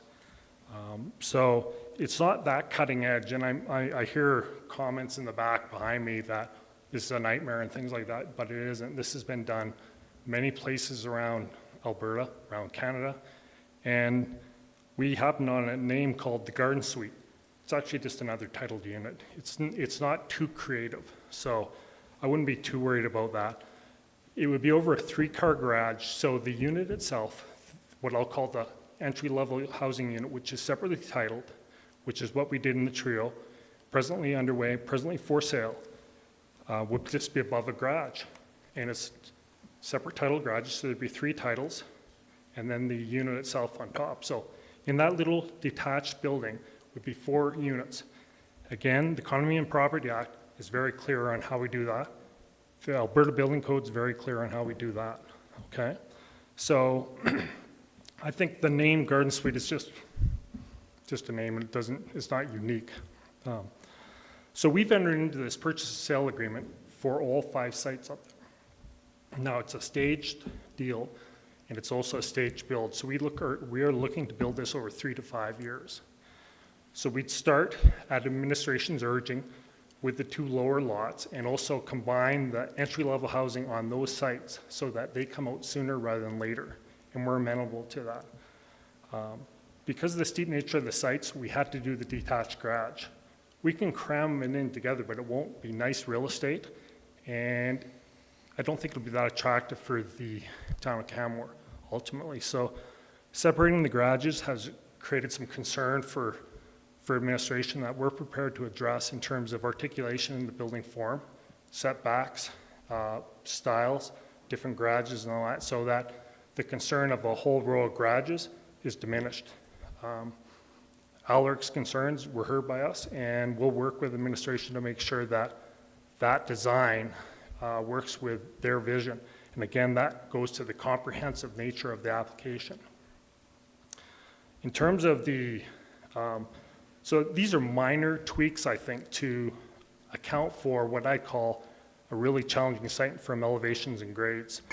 If you looked at the original land use, it was done as if it was a flat site. That's not the case there. So what we've done is we've tried to accommodate the site and something that will actually be some really nice product for Canmore, and it'll add some variability to the market. Instead of a row of all the same types of townhomes, there can be above garage units. This also has the ability to have work-live along the Site 1, so there can be some work-live residences that front under Three Sisters. The duplex units are only permissible in Site 1, which is the one that is on Three Sisters Parkway. So it'll be triplexes, fourplexes, and the like, and stacked units on the balance of the sites. So I think it comes and offers a variety of uses that the town is lacking in certain areas. Our current conceptual density is roughly, and it varies between approximately 130 to 155 units. Where administration was asking about our minimums is because of the steep nature of the sites, it's tough to put a higher minimum on, and that's the only reason that we had them move down from 35 to 30. That density per hectare was actually missing in the current bylaw, and we're fine with that being put into the new one in case something happens down the road. As it pertains to the commercial component, we feel this would be a benefit to the area. It'll add a node for people to walk to the community, or walk to coffee, walk to a little convenience. Conceptually envisioning something similar, if you want to think of something similar to the Fergie's operation, where Fergie's, Cougar Liquor, Red Rock Pizza, and that are, so that a kind of a central area with some potential rental above. And it'll save people from driving right now to either Mountaineers or over to downtown. They can walk, and it can be also a destination for other people to cycle. Unless you have any questions, that's all I have to add. Thanks very much. A couple of questions, and I asked the question of Mr. Fish around the direction in the proposed land use bylaw that this garden suites would have to contain 2 or more rooms. Is there reason in your view for that? There isn't actually. So if there is an amendment that has that removed, that's fine. We were not envisioning it being a studio unit. A studio unit and a washroom are 2 or more rooms. So I'm not really quite sure, Alaric, how that slipped in there. We're not married to that, so. I'm just curious. Yeah. I mean, if there's rationale, I was curious what it was. It could be some of the wordsmithing between ourselves, our architect, and Mr. Fish. And on the proposed commercial district, which I think is great, because we hear often from residents of the newer neighborhoods that that's what's lacking, is that ability to walk down to the local shop for milk or maybe a coffee like at the Three Sisters Bistro. Haven't been in small business all my life, though. I'm looking at that from the perspective of a small business owner, and it wouldn't seem that the critical mass would be there to support a convenience store. So I'm certain you've thought about this, but So how we've would you talked to go several about? parties Pardon about me? that. We've talked to several parties about that, and it's a valid concern. So it's all about timing, and you don't want to be too early. That wouldn't be the first site to be done. However, if you look at, there's more to this area than just the multi-residential sites that we're discussing here. There's the single-family and duplex sites, the trio. You have the Venezia in those areas there, which everything essentially from the traffic circle towards Smith Creek would be walking this distance, if not from up around the school, if you put the right uses in. Say you had a cellar door up there, by way of example, a Mercado or something of that style, or a mixed-use coffee with convenience, so that there is some support there until there is more Smith Creek. Okay, Okay. thanks. Councillor Krausert? Your Worship, thank you, Mr. Talbot. Just closing the loop on my previous question, I appreciate your explanation, and it answered my question. And it makes a lot of sense. The clash, of course, is, as you noted, the concept of suite, thinking, oh, that it has to be subsidiary to another owner or primary residence or something like that, and then if it's a duplex, how does that fit, that sort of thing. But as you described with the condominiumization of the property, and actually seeing it more as a triplex, I think that makes a lot of sense. Thanks. Okay, thank you. Councillor Seeley. Thank you, Your Worship. Mr. Talbot, in the area of, and maybe this is for Mr. Fish, I'm not sure, entry level, and it looks like a very good design concept with separate titles and everything else for the garden suites. What kind of vision do you see as far as it staying affordable? Say, like the garden suites can be 300 to about 900 or 1,000 square feet. What will make it affordable into the future? What components do you see being creative to allow that to happen? I believe when this was first envisioned that the size was to try to keep the square footage smaller, was to keep the price down. Whoever came up with the idea never considered someone may charge $1,000 per square foot for that. We're developers, we don't build and hold, we build and sell. We have a product right now that we're selling that's 1,000 square feet, and we're in around $500,000 on that price point there over in the trio. That's just a little over, or just a little under half below what our townhome units are selling there. So there still is a market for that. It's slower, surprisingly enough, in that product category than it is in our townhome product category. Now, if we go 100 to 150 square feet, those are just numbers I'm picking right now, you're going to have a commensurate reduction in that value. You can only put so much into these units that would raise the price. So then it comes down to what do you take out to reduce the price, but also is desirable for today's market. And that's probably more of the disappointing thing we've learned, is that there's an expectation by what I'll call the entry level for all the bells and whistles. So it's that fine line between what we can put in there to keep the values down, because affordability is a concern of Devonians in this town, because we see that that's the people we need to work with us and the employees of the town. So we'll do our best to keep it where we can in terms of, and plus we want to sell these things. So if they're too expensive, then just don't market. Thank you. Are there any other questions then for Mr. Talbot? Seeing none, thanks for being here to answer questions. Any other questions or comments directed to Mr. Fish? Seeing none, I'll then move at this time that council provide first reading to bylaw 2017-25. I guess before I put the motion on, are we going to try to combine the public hearing with the earlier one, so June 21st at 6 p.m.? So that'll be the motion that council provide first reading to bylaw 2017-25. Councillor Krausert? So both of those public hearings would be at 6, and is that okay to be scheduling them both at that time? And one would follow the other, or do we have to have a separate time? My apologies. The first one, we were going to run at 6:30, and this one at 6.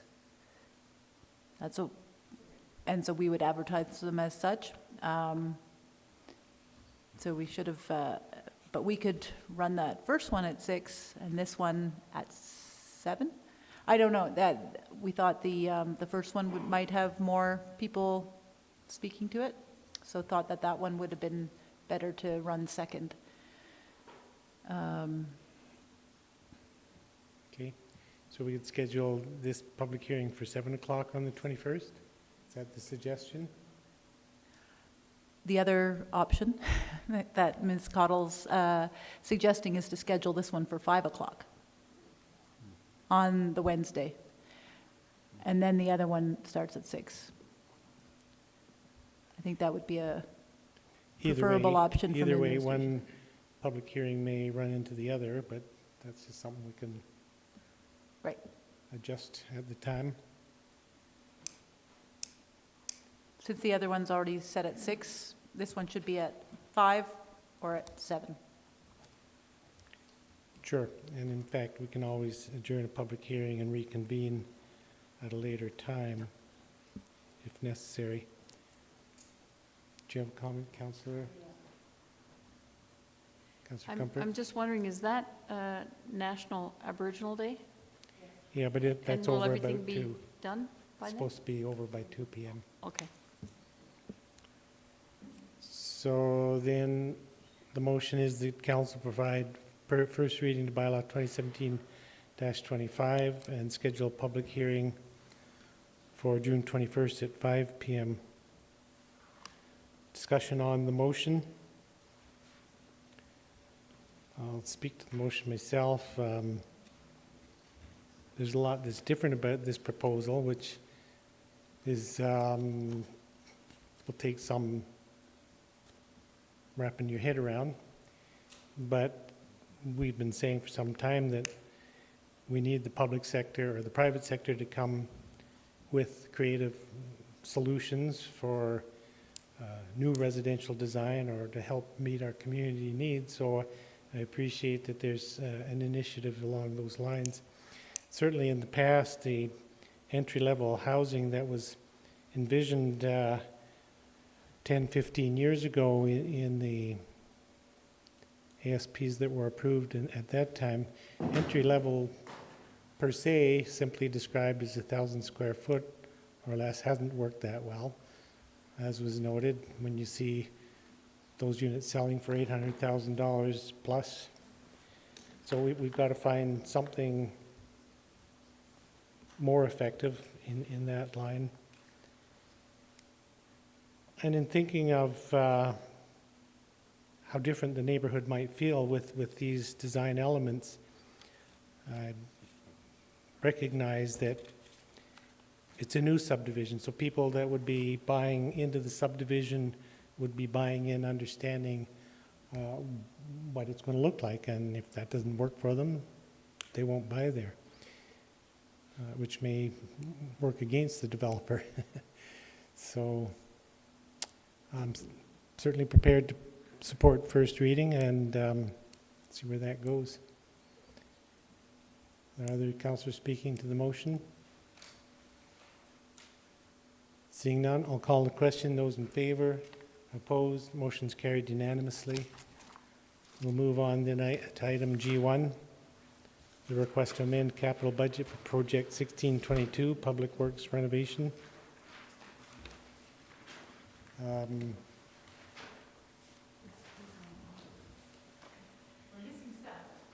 Do you want to? Pardon me?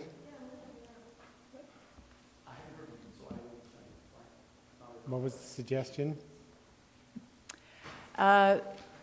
Ms. Christine Bain was going to be here to do the presentation, or do we know that? You haven't heard from them.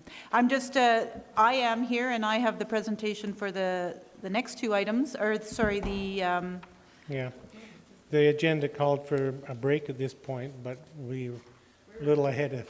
Right, so if you'd like, we could move to G3 and G4 and do those Okay. while we wait for staff, or... Sure, let's move to item G3 then. It's also not a complicated matter. I'm happy to present it to council if that is your preference. Why don't we... I don't have a preference. Okay, we can proceed as scheduled because we are not able to connect with staff, so we're not Okay. sure where they are. So, G1. Mr. Fark.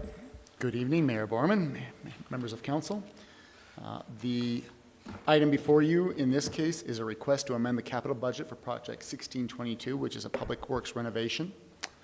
The recommendation is that council increase the budget for capital project 1622, public works renovation, by $290,000 for a total of $565,000, with the additional amount funded from the general capital reserve. So how this came about, the long story short, is that a little over a year and a half ago, we had a building condition assessment done of all of our buildings. And there were some priority areas identified at the public works building that required attention. Some code requirements and functional upgrades and mechanical upgrades or systems that required attention. At the same time, there are some changes at the Public Works building, mostly to do with our bylaw services and the ability for them to have a functional reception and front desk area. And so the idea was to combine those projects and to do a capital project to do the upgrades identified in the building condition assessment. Or actually, they're not upgrades, to do the repairs and maintenance identified in the building condition assessment. However, as sometimes happens when we embark on this type of path, we tendered and we won out and we got a design team to come in, and the design team took the building condition assessment and then did a more thorough and in-depth analysis of the equipment in the building and the current functioning of the building. And what they have found is that the original scope that was identified in the building condition assessment was not sufficient to address some of the deficiencies in the current operating of the building. The most significant issues that have been identified is the office ventilation, the cost to essentially repair or replace.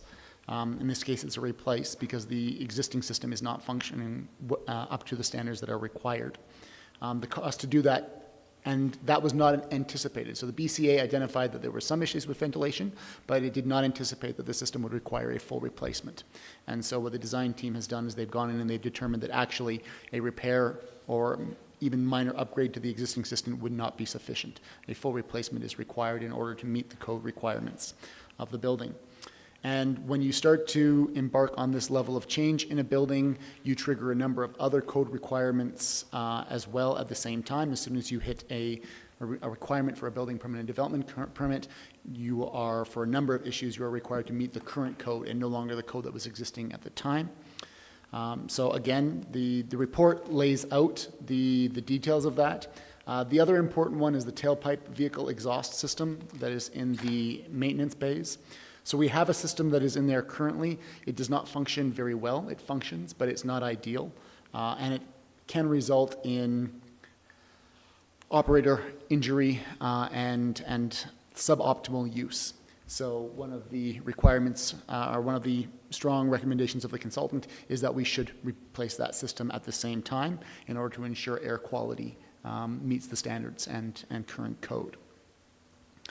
So what we've done with facilities is we have broken the issue, the items identified by the design team into high priority, medium priority, and low priority items of the ones that are necessary at this point in time. And then we are recommending that we amend the budget to allow us to pursue both the high priority and the majority of the medium priority items at this time.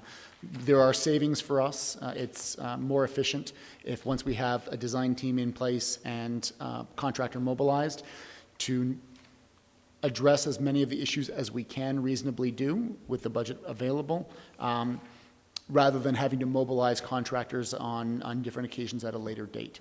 So for that reason, we are requesting the additional funds to address the high priority and the medium priority items, and then we will delay the low priority items. They can be done at a later time, and those are projects that we can include in other capital projects or ongoing maintenance and repair projects that we will have on an ongoing basis. So in regards to cost, obviously this is the preliminary design program and concept budget. The summary is that to execute only the high priority items would require a budget of $535,000. Oh, there's Ms. Bain. Okay. I don't know that it's necessary. I believe that we are reaching the end. Yes. So, yes, the budget for the high priority items is $535,000. To execute the items identified as medium priority, it would cost an additional $60,000, and to execute the items identified as low priority, it would be an additional $12,000. So, as I stated, our recommendation is to move forward with the high priority items as well as some of the items from the medium priority list as per the staff report, with the exception of the stairwell modifications, which we don't feel are necessary at this time. That will cover the high priority items and the code update requirements. The approval of an additional $290,000 from the capital reserves is required and requested in order to be able to complete this work. There are some alternatives for you to consider. You could defer some of the items in the BCA. We've already recommended that you defer the stairwell upgrades and the low priority items. And we could consider sizing mechanical equipment to accommodate future expansions, but as the systems that we are installing are modular, we feel that any future expansions, we can add those additional components at a later date without incurring any substantial additional cost. So we are quite happy to delay that work. In terms of stakeholder engagement, all of the relevant town departments that operate out of that building were consulted and are aware of the plan changes.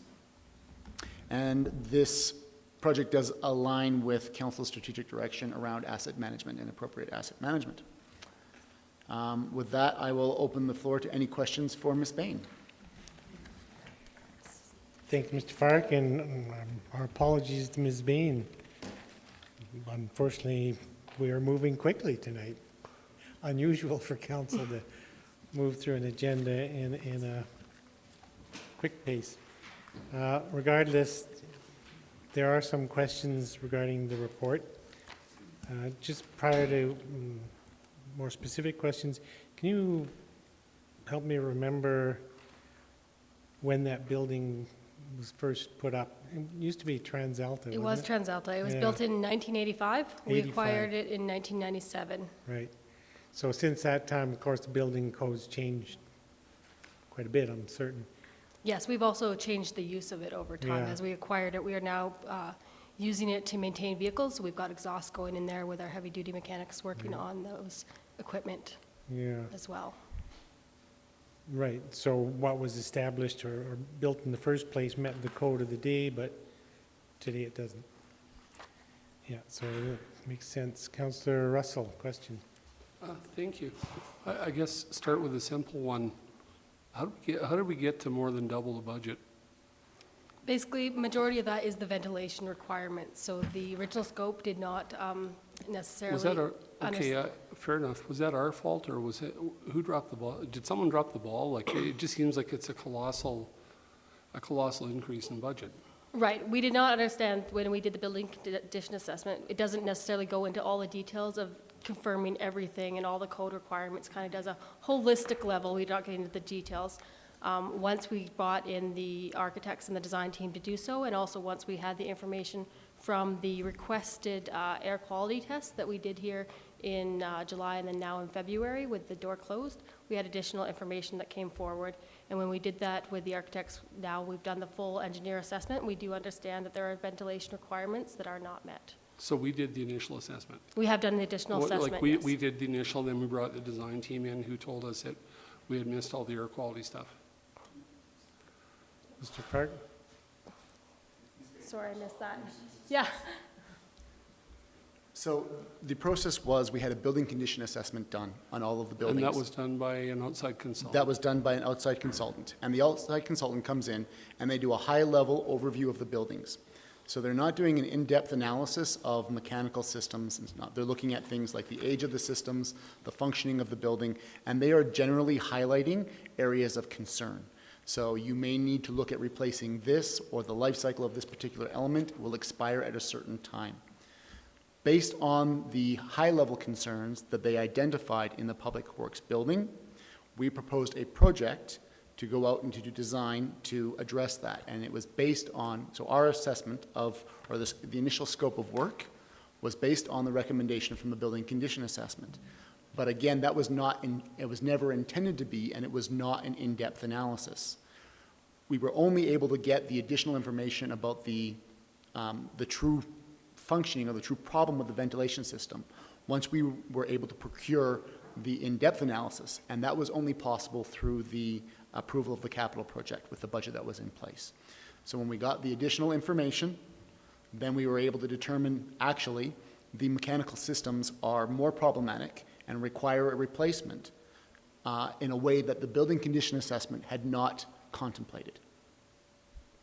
Okay, see, I'm following what you're describing. It seems that So for going forward for future building condition assessments, do we have to go through this process where you have one consultant tell us half the job and then find out at the second end? It just like, I'm not trying, Yeah. I get that we need air quality, absolutely, but it just seems it just gets everything tingly when you go back to, we've gone more than double the budget. Yeah, it's a fair question.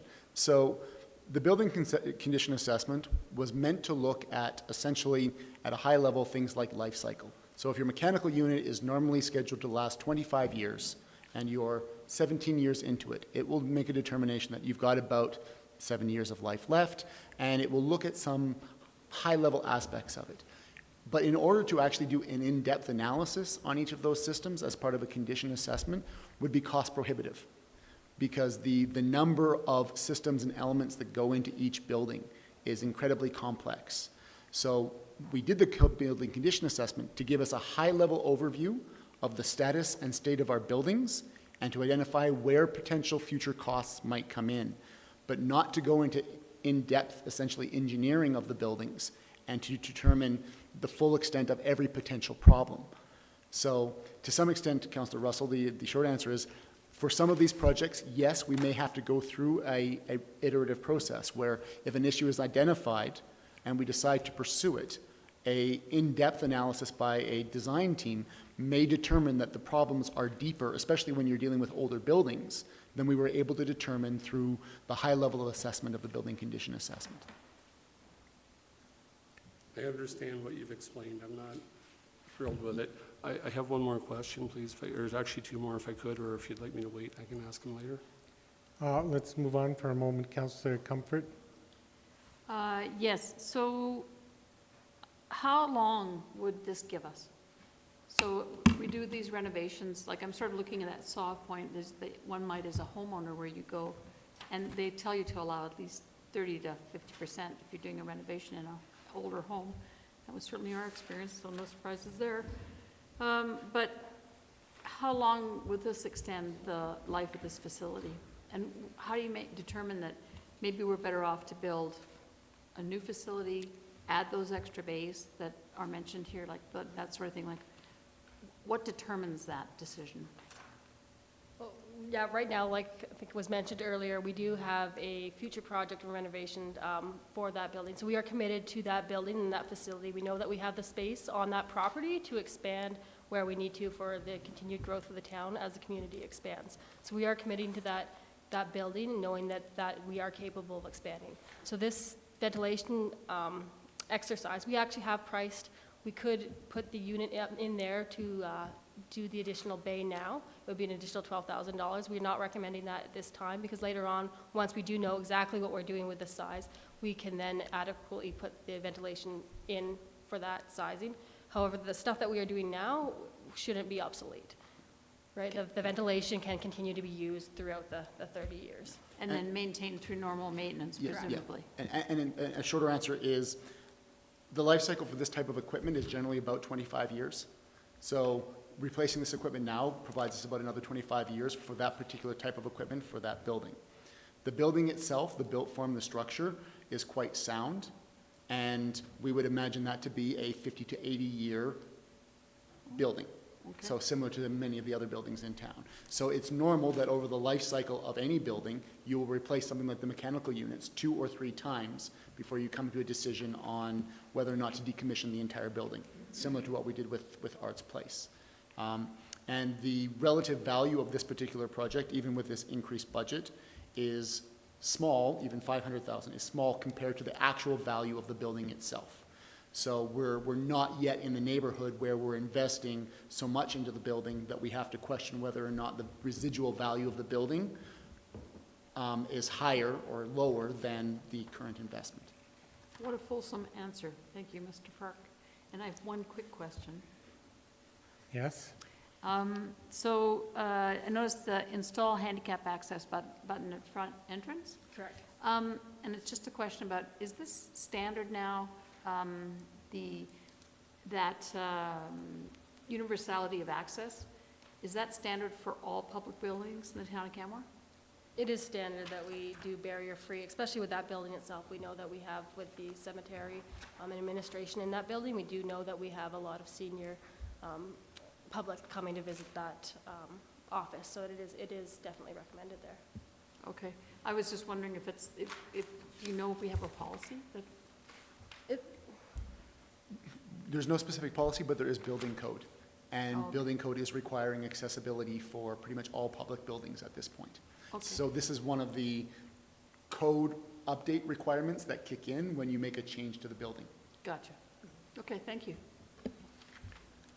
Councillor Russell? Thank you, Your Worship. How did we come to automated gates? Do we have that at any of our other facilities? And is there a rationale for that? It looks like Mr. Fark would like to rescue that. We do have one on the solid waste facility going into that facility. We do have one. And I know that is a user requirement by the Public Works. Right now we have a control gate that is left open, and we have a significant amount of equipment in that back area, as well as a lot of people working in there. So for the security system, it was a requirement by the users. That's something that they had, they're really looking forward to, I know, for this project, and really see that as an advantageous item for this project. And they would have somebody at reception being able to control that gate. Thank you. Councillor Comfort? Sorry, so being mobility challenged myself these days, I'm a little concerned on the stairwell upgrades being, is there a health and safety consideration there? Because you've noted that given that operational and safety training options exist as opposed to doing the upgrades. So I guess I've discovered in the last little while I'm very risk averse. So are we creating a risk for those employees or those people that are going to be using those stairwells? So we've created an operational workaround on that one. We know that we only have one individual working upstairs in the office, and then we have a meeting room up there that is occasionally used. So what we're going to do is ensure that every meeting starts with a safety moment that discusses the stairwells. The stairwells are large. We know that we have adults working in that building. We're not working with the children. Majority of the meetings upstairs are internal meetings, so we know that we can give the information. They are safe. They're a little bit longer on the handrails, so it's just there. And there is 2 access points. So the idea is just to indicate to people that to be careful when they're going outside when they do that. And the idea is to kick off every meeting upstairs with that approach. Thank you. So people have managed to use that building for 30 years so far without falling down the stairs. That we know of. That we know of. It's always tomorrow. I hear you. Are there other questions at this time? Councillor Russell? Thank you. Just following up on the automatic gates, do we have a life cycle projection for that and a maintenance cost projection for that? I do not at this time. I'm just thinking with the level of activity that you've described with all the coming and going, if it's going to close and lock every time, and we're potentially setting this up for someone at the front end to be opening or what have you, it would be nice to put it, I'm guessing high wear and tear, and be nice to know some costs if we're buying something that's going to set us up for a big bill to fix it again. I don't like seeing surprises in budgets. Yeah, no, we can certainly get that information. It would be similar, we expect, from the one at the... Which is? Information we can provide to you. We don't have that available right now. Other questions? Seeing none, thanks very much, both of you, for your report. Thank you. Next time, Ms. Bain will try to move more slowly. Yes, I'm sorry about that. No, not your fault. With that, then I'll move the council increase the budget for capital project number 1622, Public Works renovation, by $290,000 for a total of $565,000, with the additional amount funded from the general capital reserve. Is there discussion on that motion? I'll speak to the motion. This is, as we've noted, a 30-year-old building. It's going to have ongoing maintenance costs and rental costs to keep it functional for another 20 or 30 years, whatever we said. It's unfortunate that the specific issue that was identified in the more detailed analysis hadn't been reported on in the first analysis, but we all, I think, have been through reno projects, or, I mean, this building undergoing renovations and everything else, so it's fairly, it's not that unusual to have something turn up in a reno of, or ongoing maintenance of an older building. The building, the facility's critical to the functionality of town of Canmore, so it behooves us to keep it in good repair and see that it's in good repair for several decades to come. So I will support the motion. This just went black. Councillor Sanford. Thank you, Your Worship. Well, it is a sizable increase in budget. I certainly understand that, and I understand Councillor Russell's concern about that. I do think that the reports provided, though, give us good confidence that the information we're working with is giving us a good idea that this is very necessary. For many of the people, I've been in that building quite a few times, and the mixed use of that building with office spaces and maintenance spaces certainly would give you concern about ensuring that the air quality is good for the people that work there. So the fact that they did go through an air quality analysis, both in summer and winter when the building is sealed up from the outside, really gives us a good idea that something needs to be done in that building. And I know that HVAC systems are fairly expensive when we get to that level of replacement. So I really do think that the research has been done quite adequately on this building to give us confidence that the budget increase is well warranted. So I would be happy to support this.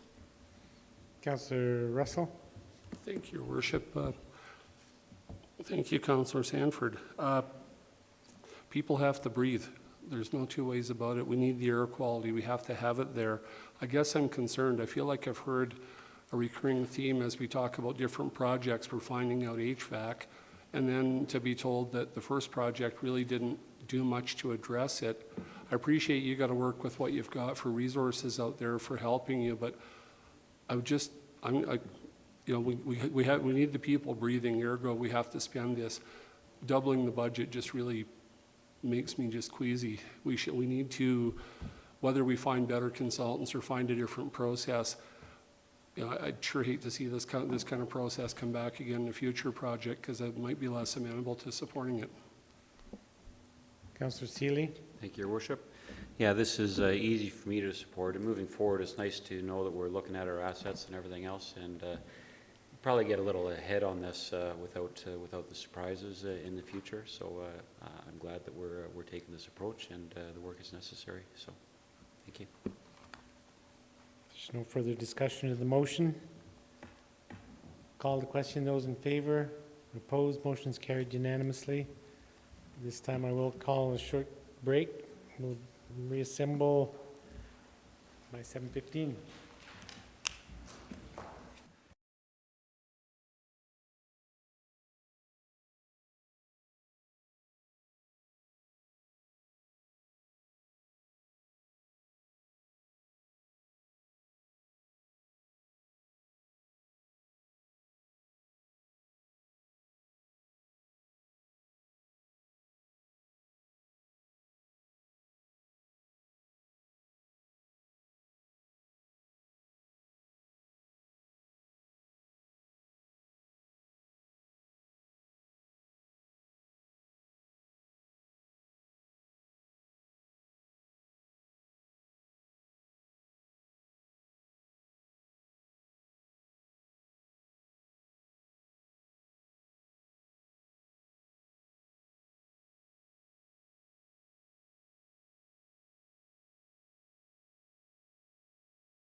Okay, I'll call the meeting back to order. And we will then move on to item G2, on it, transit. Good evening, Mr. Mayor, Johnson. members of council.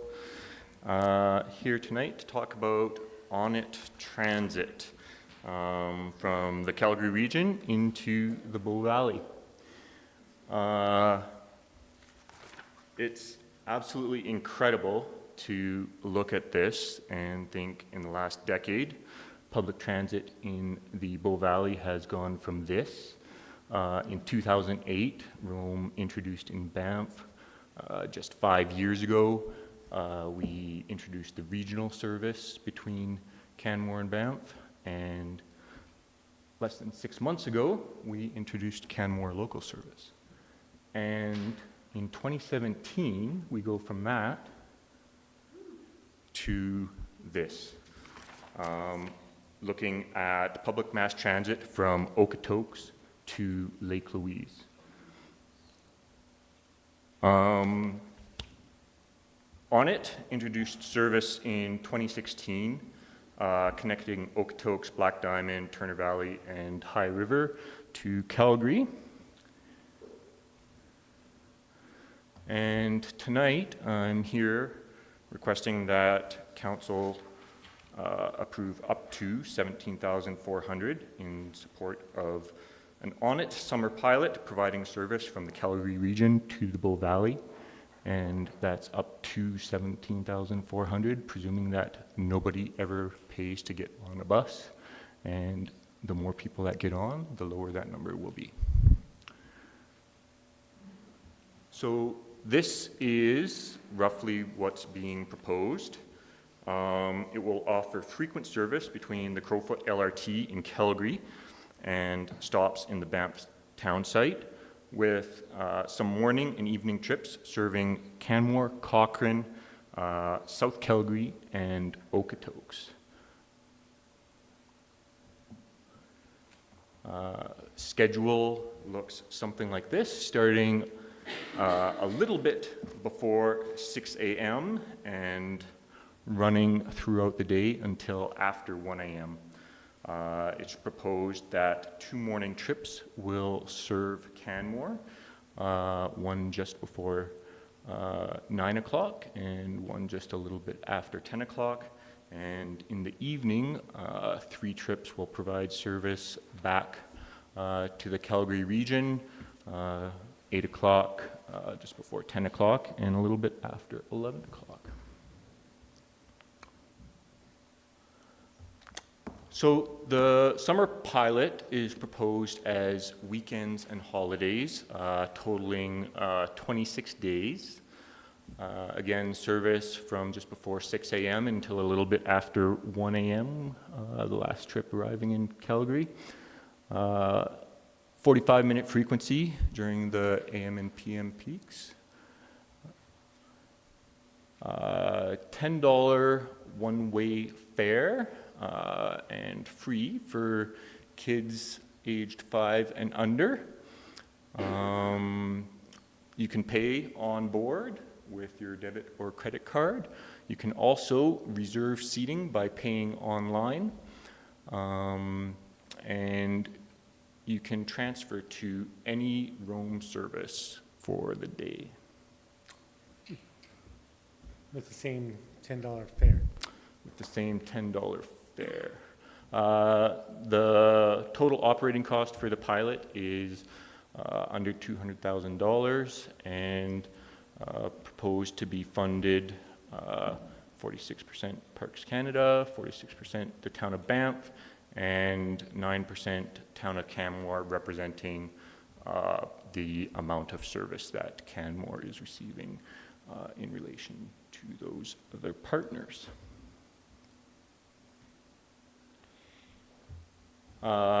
With those 26 days and 10 trips into the Bow Valley and 13 trips out of the Bow Valley each day, we have potential to move 37,000 people if every 55 passenger bus is full.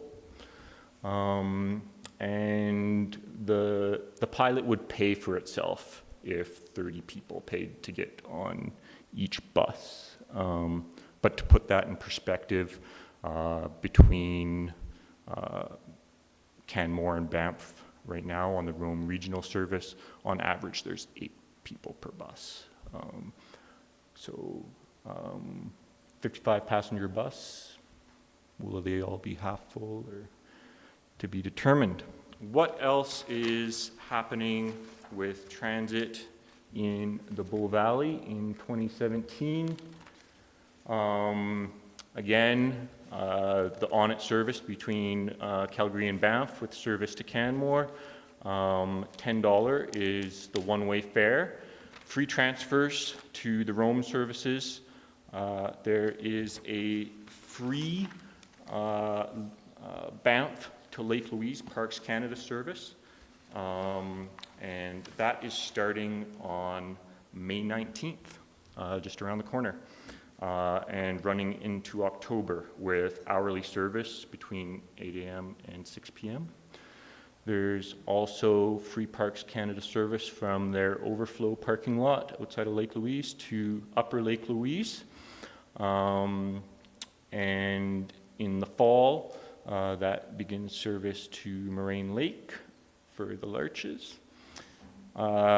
Free Minnewanka service with Rome, and that is being echoed with a duplicate Parks Canada service, providing more frequency. And again, we'll be offering free Rome service from Tunnel Mountain to downtown Banff for the summer season. And there's the Cave and Basin summer service, as always.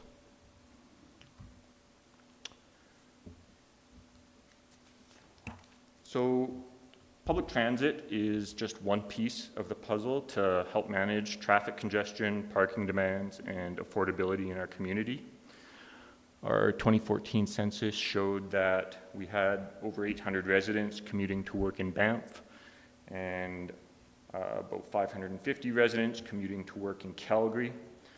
And although this weekend pilot with service to Calgary from the Bow Valley is just weekends, it will provide insight into future possibilities for mass transit in our region.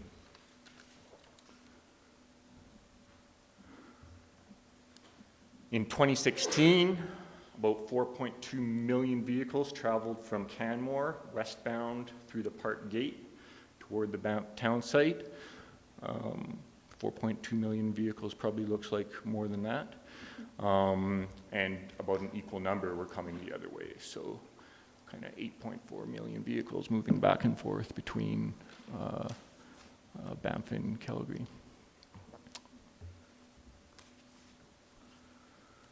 Of course, for strategic alignment, the town seeks to support transit for residents and visitors.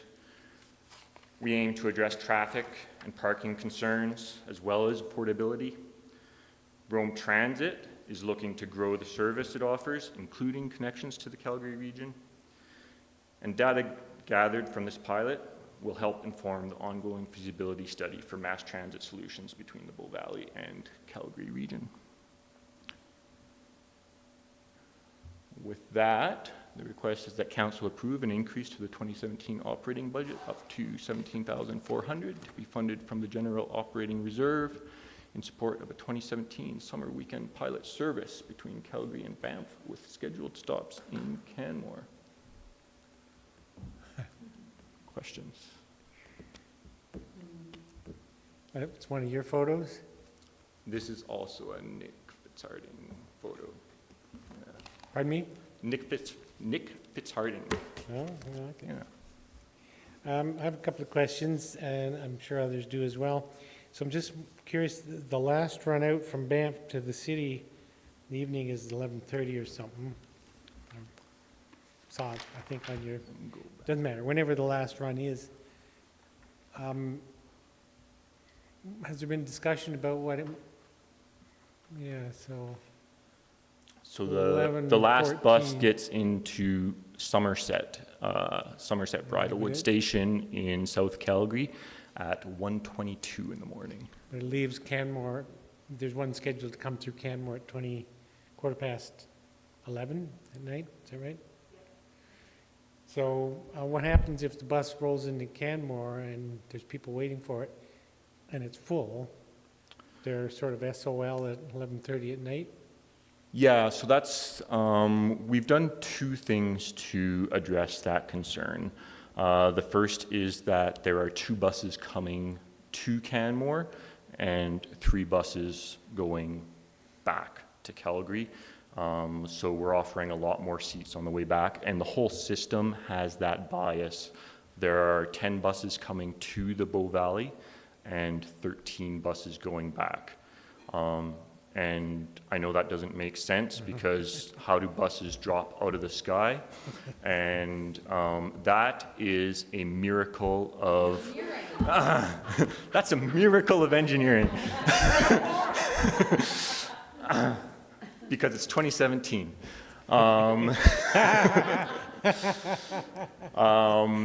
So it's a virtue of the contract we have with the service provider in that we are paying for in-service hours only. So we're actually having them drive 3 buses out to the Bow Valley that we don't have to pay for. So we get a bonus 3 buses going back at night to help ensure that we don't have people left on the street at 11:15 at night. And the other measure that's in place to help assure against that is if you're at all concerned about being left behind, you can book online with your phone and reserve yourself a seat. Sure, and that's great to know that that's a possibility. One other question, and there are other questions from other councillors. And I recognize this is a short-term test pilot, and it sounds great. Do you know if CRP ever met with the Stoney Nation, talked about the bus rather than coming down to Trans-Canada Cochrane to go along 1A and make a stop in Morley? Is that something that there's been discussion about? Stantec Consulting was actually the consultant hired by the CRP to look at this. And early on in the process, they did look at service along the 1A. And due to the brevity of the pilot, trying to get as much information as possible in a short period and provide the best service that we possibly could in this short period of time. The trip times are shorter, and the decision was made to stay on the Trans-Canada Highway.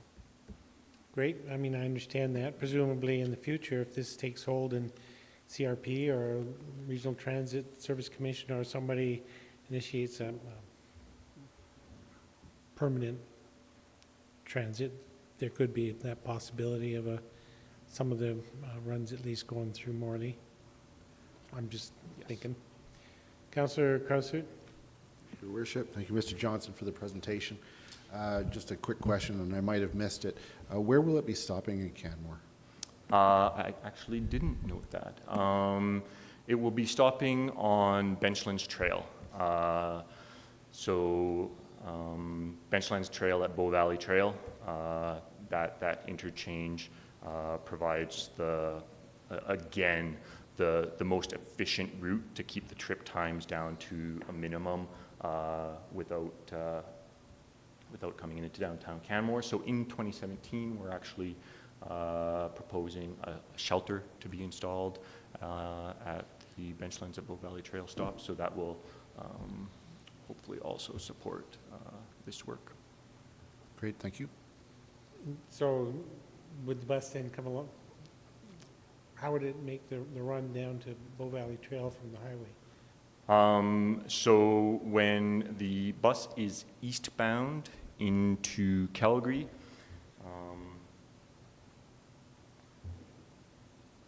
it will come from the train station in Banff, and, pardon me, first it will be at the train station in Banff, then it will be at the high school in Banff, and come down the Trans-Canada Highway. It will pass the Petrocan interchange. It will come directly to the Benchlands Trail interchange, pick up passengers on the north side of Benchlands Trail, and will exit Canmore near the heliport. Okay. And coming from Calgary, it will take the first interchange into the Canmore Town Centre, and through the traffic circle, and pick up people on the south side of Benchlands Trail. Thank you. Councillor Sanford. Thank you, Your Worship. Thank you for your presentation, Mr. Johnson. I'm wondering if you could explain the funding formula to me, because it sounds like we pay upfront the full amount that we're committing today. If we pass this motion, $17,400, they're going to invoice us, but then do we go back? Is there like a rebate system or something? Because it's all based on ridership, right?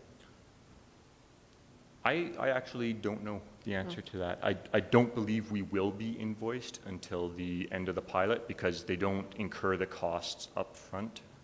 So I think we'll be invoiced accordingly based on true costs. But I will double check and report back. So in the staff report, it says pending council approval, the town of Canmore would be invoiced for 9% of net direct operating costs, reflecting the percentage of scheduled stop serving Canmore, which is $17,400. But it's all based on ridership as to how much we actually pay. So do you think is that how they're going to run it, is refund us some aspect of that, or? I think it could go either way. Without Catherine here, I'll have to report back. Okay. And then there's an interchange between the Rome system. So theoretically, the revenue from the Rome system would be lower, I guess. Is that 24 hours of transferability between the two systems? For the day. These are expected to be new riders to the Rome system. So there's no anticipated loss. Ridership will go up, and we don't expect to see a revenue increase in association with that ridership increase, because they will be free riders. And the Rome has the capacity to have extra passengers on most of the routes? Yes. Yeah. Do you know that if ONIT has a marketing system that they provide for this service?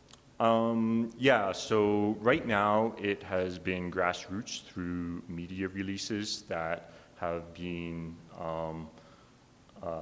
of overwhelming success. CRP is overwhelmed with calls right now about how to get tickets.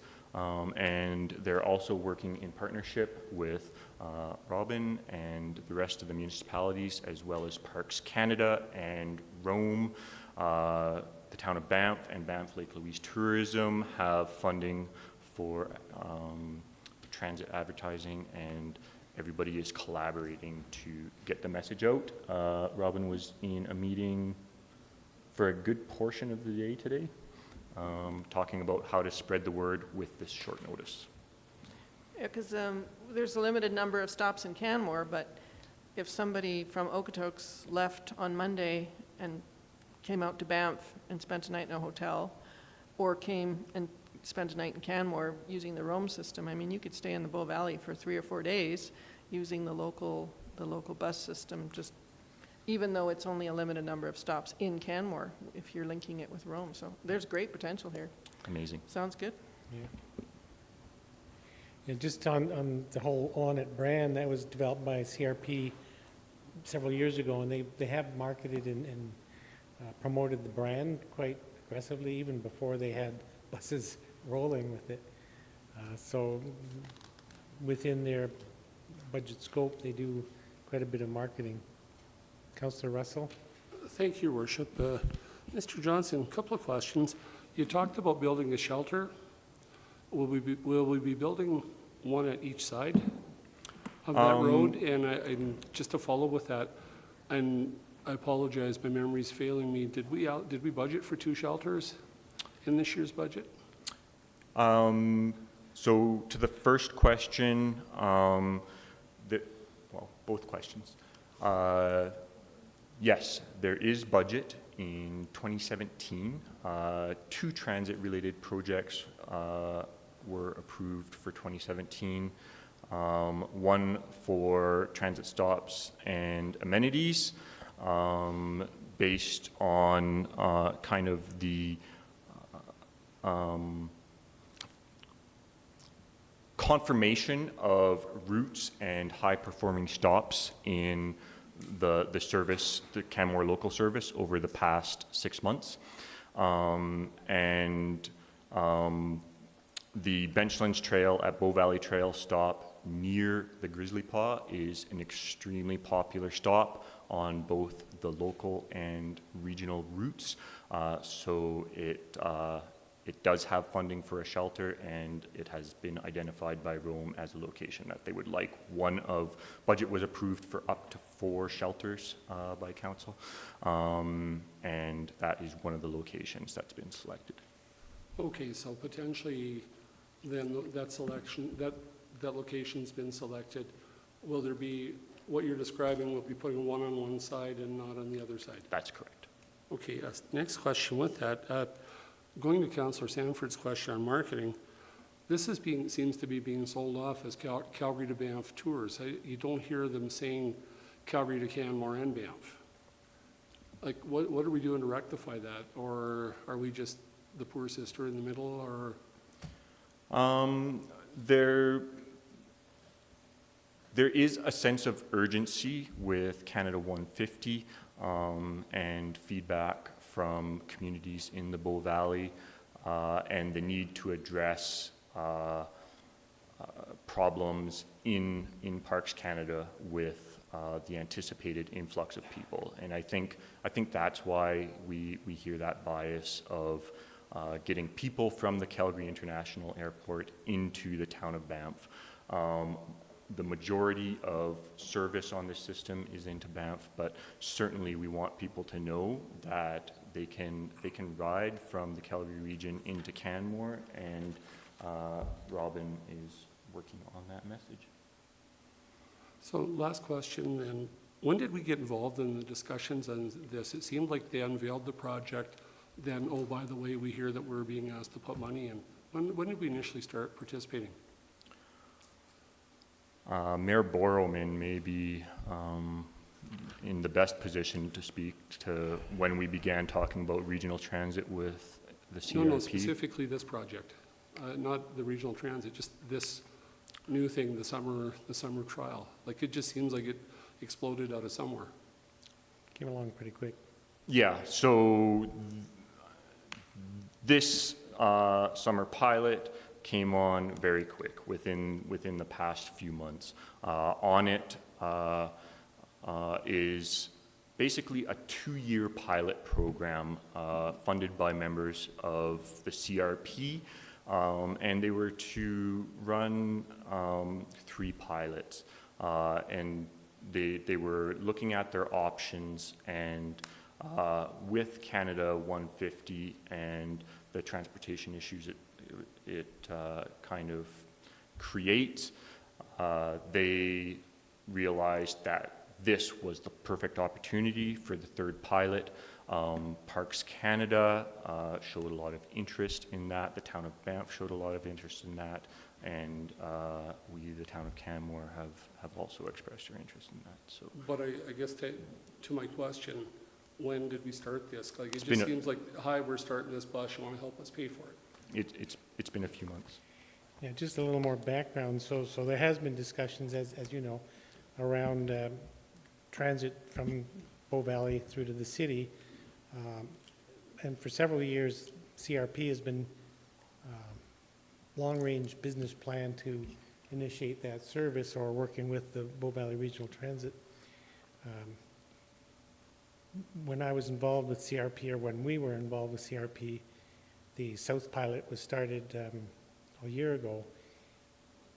But the intent for CRP, and mind you, at that time we were all members, was to initiate a pilot out to the west fairly quickly. And fast forward to just recently, and it's only 2 or 3 months ago, I first heard from CRP and the Mayor Cochrane about this pilot possibility, and it really is directly related to their southern pilot down to High River. They have the rolling stock on hand, which doesn't work on the weekends. That service is only weekdays, so they had the rolling stock available. They were aware of the concern about congestion this summer in the parks, and I think it was only 3 months ago that CRP started talking to other partners. So it has been fairly quick. Councillor McCallum? My question was just to confirm that the total of 17,000 is basically if nobody at all gets on the bus. That's correct. If nobody ever buys a ticket for this, our maximum commitment would be 17,400. If one person buys a ticket, we will get 9% of $10, so we'll get 90 cents back. Sweet. Popsicle. And the town of Banff is paying quite largely to play. They are on the hook for 46% of the total, and Yes, the town of Banff council has approved up to $89,000, and Parks Canada has actually recently executed a similar agreement. excellent.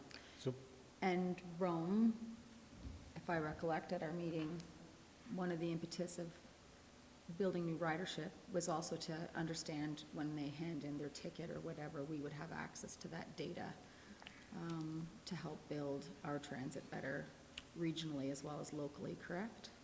Correct. In Rome's strategic plan, they are seeking to undertake feasibility study to connections to Calgary, and the town of Canmore on February 9th, 2016, also supported collaborating with Banff and other municipalities for a feasibility study for mass transit between Calgary, Canmore, Banff. So information gained through this pilot will definitely be used towards both of those initiatives. Gotcha. And so based on those percentage differences, it's not about being the little sister to Banff, it's about paying to play. Yeah, paying to play, and the value of that data that we get towards Absolutely. these feasibility studies. Thank you very much. Councillor Seeley? Mr. Johnson, I was going to ask about the communication strategy, but it sounds like Ms. Dinage is on it.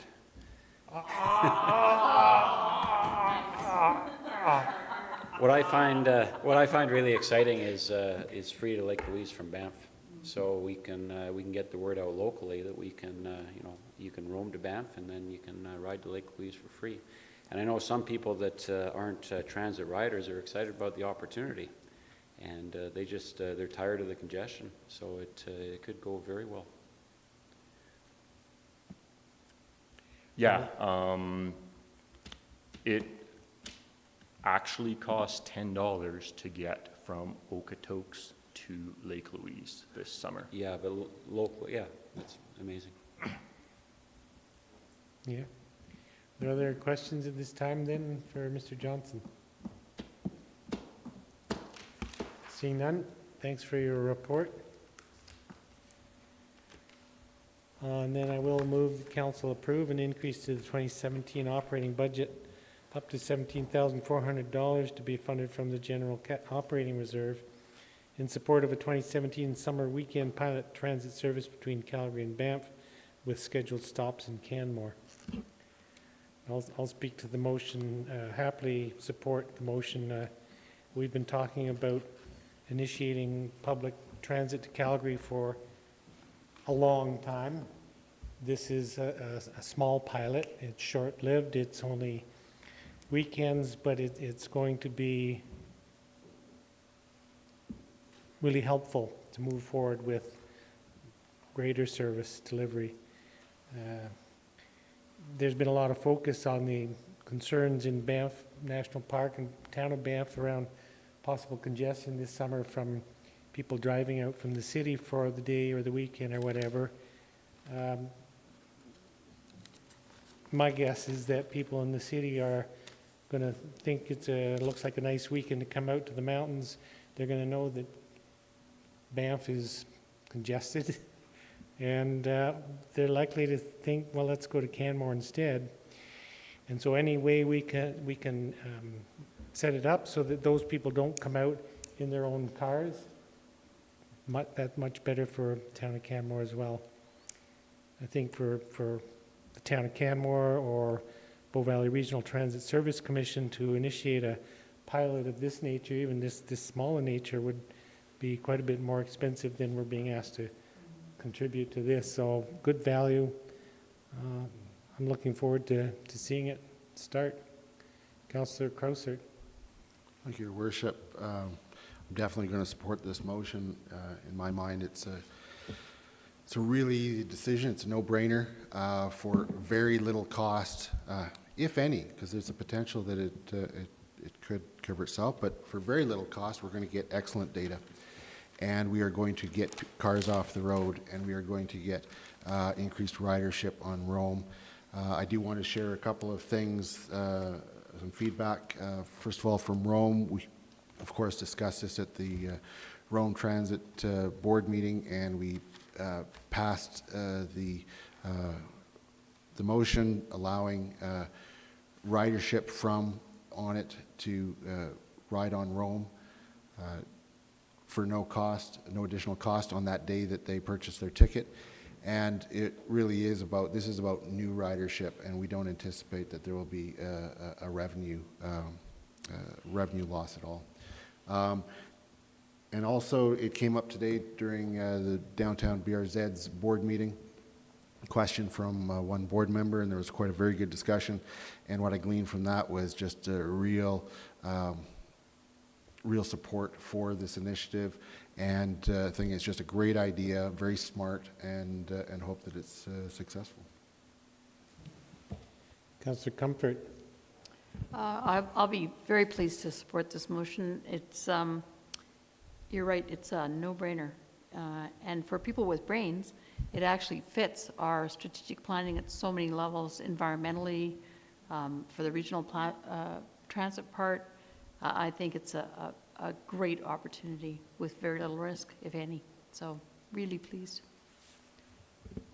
Councillor Sanford. Thank you, Your Worship. I would be very happy to support this motion. I sat on the Economic Prosperity Committee for the CRP several years ago, and it was something we talked about. They talked about rolling out the service, and they started with those little communities closer to Calgary, so I'm really happy to see that the service is extending here. And now that the fact that we have an integrated roam service that we can offer when people get off at this end is, I mean, it's incredible what opportunity this will give people to come from the Calgary region, and I think it'll be quite successful, so I'd be very happy to support it. Also, it'll give us data for the rail line that is being proposed, because you have to have some baseline data from a transit service to determine whether or not rail service is potentially feasible. So this is a really good first step on that rail service as well. So great work. Councillor Russell. Thank you, Your Worship. I'm struggling with whether or not my colleague would consider me perhaps to be brainless if I don't support this project. That said, it's probably good that we're going to save Banff and we're going to save Lake Louise, and if we're really lucky, if a few of them decide to stop in Canmore, it might be better. It will really be a plus all the way along. Hopefully we can undo their marketing messages that that didn't really seem to include as the initial rollout. I just hope for future that one takeaway we get from this is that if we're going to be involved in these kind of projects, it would be much nicer to get us in and let us be an active partner, not just come down and hand us a bill and tell us we're probably going to treat you all right. It's a fairly negative perspective, frankly, Councillor, but that's your prerogative to take that perspective. I don't feel slighted at all in any way. We've been included from the beginning in the planning for what was pretty much a last-minute thought, so good for Canmore. Is there further discussion on the motion? Seeing none, I'll call the question. Those in favor? Opposed? Motion's carried unanimously. Moving on then to item G3, first response fire agreement with the MD of Bighorn.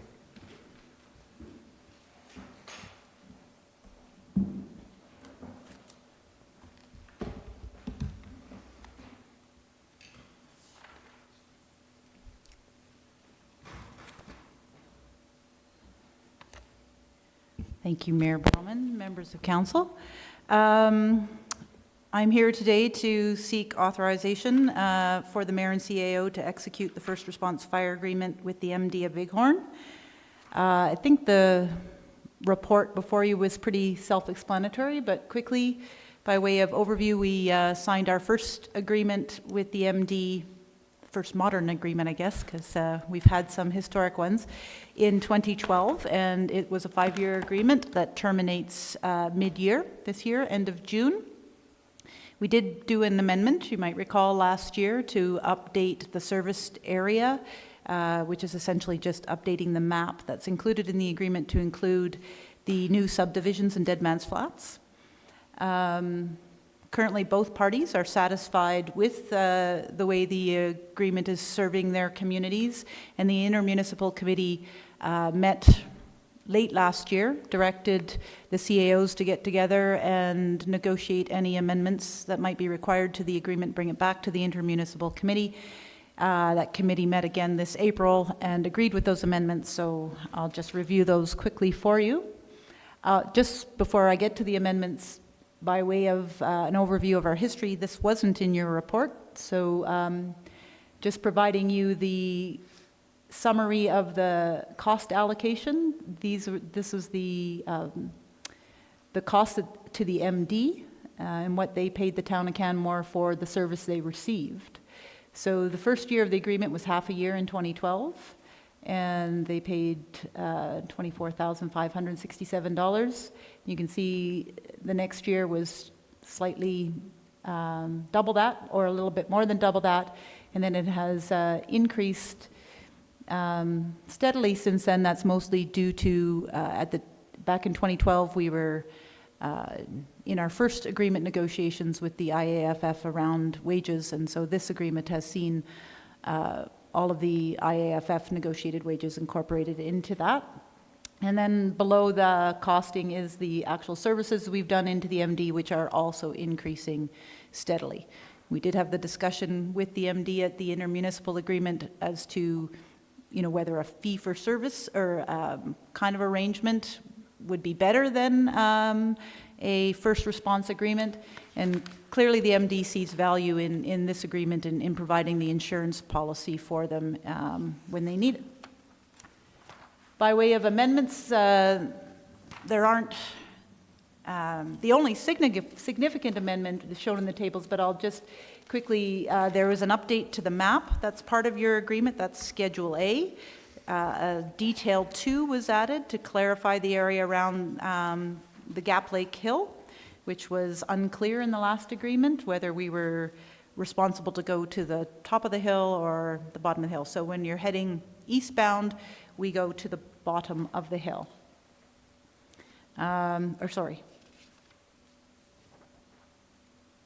We go,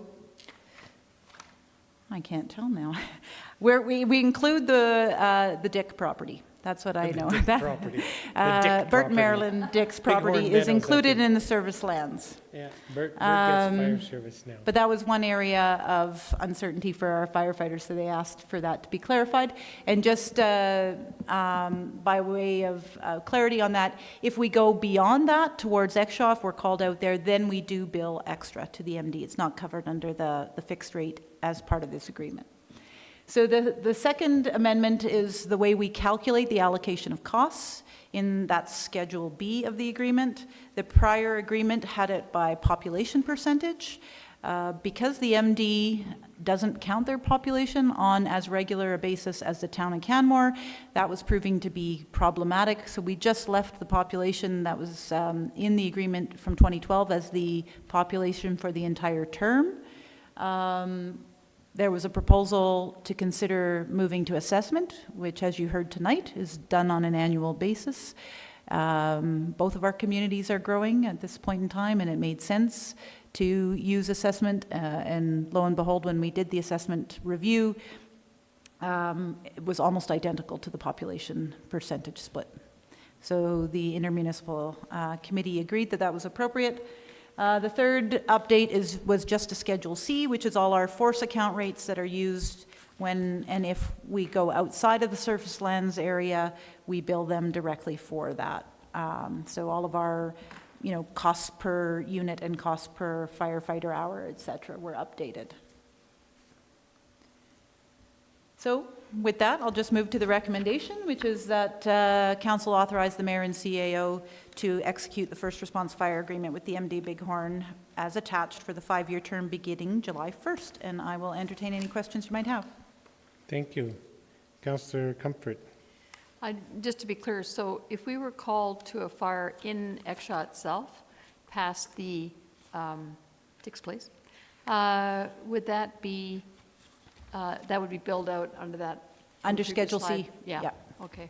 And if they were trying to deal with something that was beyond their capacity of the local fire service in Exshaw, then do you know how often that happens? Is it? Infrequently, Yeah. but it's important. For example, the most recent, that we do under mutual aid, and we do have mutual aid agreements as well with our neighboring, with our neighbors. So we were recently called out to the hotel fire in Banff. Oh, yeah. And were previously called out to the landfill fire in Exshaw as well. Right. Okay, thank you. Are there questions for Ms. DeSoto? Seeing none, thanks for your report. With that, I'll move that Council authorize the Mayor and CAO to execute the first response fire agreement with the MD of Bighorn as attached for the 5-year term beginning July 1st, 2017. Speaking briefly to the motion, I just want to note that moving to an assessment-based formula rather than population-based, I think is a really positive step. It's something that we were suggesting at the intermunicipal committee meetings some time ago. I think we'll just find it a much easier formula to follow each year. Is there other discussion on the motion? Seeing none, I'll call the question. Those in favor? Opposed? Motion's carried unanimously. Moving on to the next and last item, G4, the Council Governance Policy.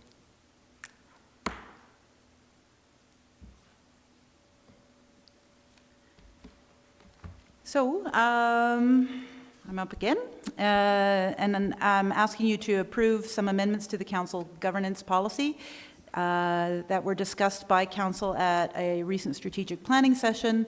And given some of those discussions, we had some internal discussions on how best to address conflict of interest within your Council Governance Policy. So specifically, the MGA has some provisions that we think should be referenced directly in your Council Governance Policy. With regard to requirement to vote and abstentions from votes, there's Section 183, and the wording from the Municipal Government Act is included on the slide. But essentially, it says that a councillor must vote if they're in attendance at meeting unless they've been authorized not to vote under this act, or any other enactment which means the regulations to this act. And if they do abstain, they have to give their reasons for abstaining, and they must be recorded in the minutes. Now, Section 172 of the Act describes when you are actually able to abstain from a vote, and that is when you have a pecuniary interest. And I won't read it exactly, but the clause from the Act is included. And essentially, you must abstain from voting on that matter if you have a pecuniary interest as described in Section 170 of the Act. So that next slide identifies that Section 170 of the Act essentially states that a councillor has a pecuniary interest in any matter if that matter could monetarily affect them personally, their employer, or their family member. But then subsection 3 goes on to clarify that a councillor does not have a pecuniary interest, and there's an entire list of when you don't have a pecuniary interest in a matter, but some of those that have come up recently include an interest whereby you have an interest that's similar to any other elector, taxpayer, or utility member of the community. For example, tonight you voted on increasing taxes. You do not have a pecuniary interest in that matter because you share that interest with all of the other taxpayers in the municipality.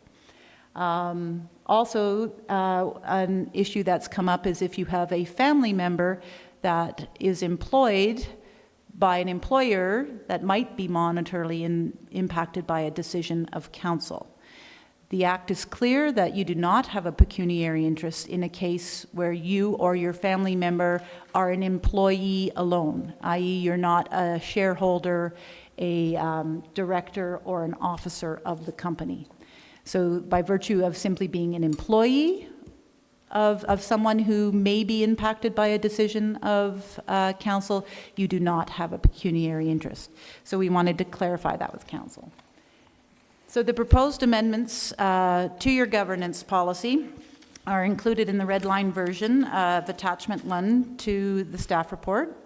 And a new section 5 has been added, and the other sections have been numbered.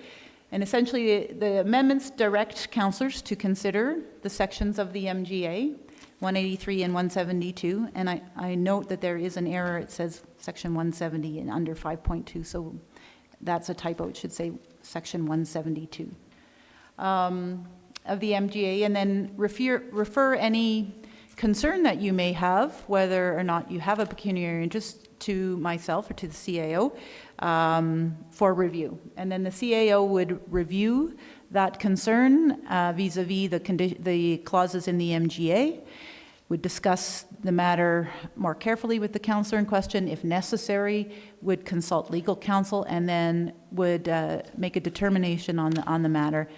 If it was determined that a councillor did have a pecuniary interest before the matter was discussed in council, that councillor would have to identify that they have that interest, state it for the record, and then leave council chambers and abstain from any of the discussion or vote. So that's the intent of that section 5, which has been added to your governance policy.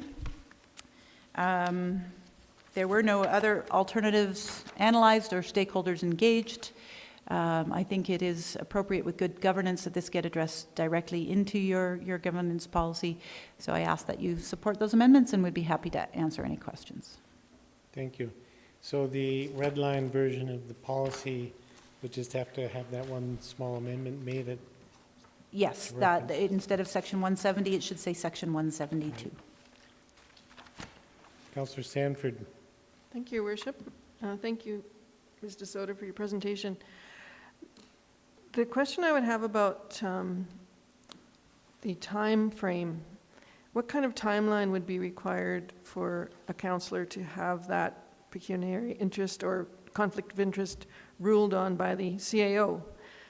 Because we don't get our agendas till Thursday, so if there was some requirement to, for instance, in here it says legal counsel, What kind of time would you need to make that determination, if in fact it was? Yeah. Well, based on experience, the timeline has been adequate to date. I mean, typically, councillors read their agenda packages and consider all of the material before them over the weekends, and then discuss any questions they might have with administration on the Monday or Tuesday prior to the meeting.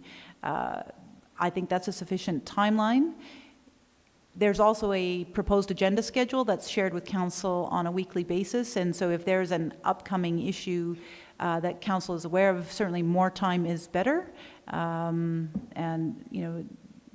it would be helpful to address that as timely as you possibly can. But if it isn't until the Monday morning prior to a Tuesday council meeting, I think we could turn that around. So it'd be good to refer to that proposed agenda schedule then, to know if there is some issue coming up that might require. Right. Okay, thank you. So other question, Councillor Comfort?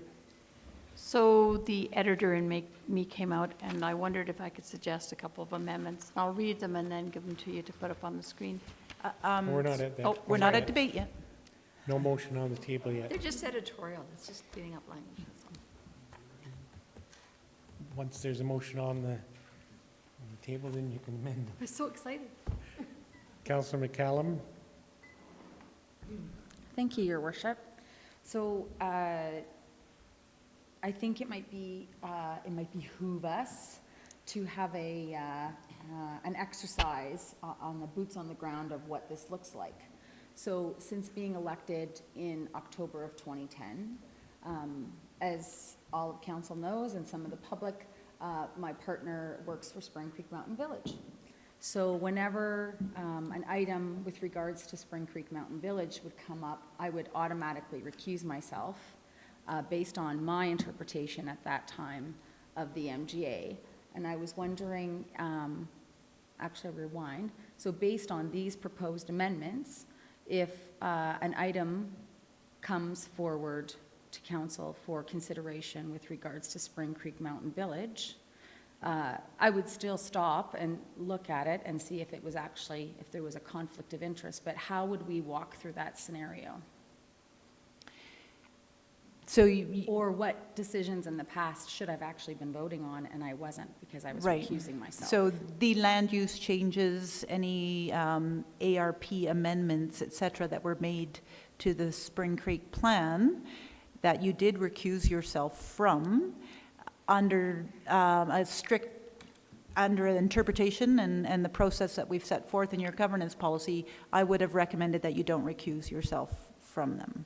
Okay. And while it's silent on that, I think it would be fair for you to speak to that before an item, that you have turned your mind to the MGA, you've consulted with the CAO, and you've determined that you do not have a pecuniary interest in this matter, so you will be participating in the discussion and vote on the matter. Right. And that, I think, is transparent and is a way that you could address it moving forward. And I don't have a pecuniary interest because, in all of those cases, because my partner is not a director or a shareholder of that organization.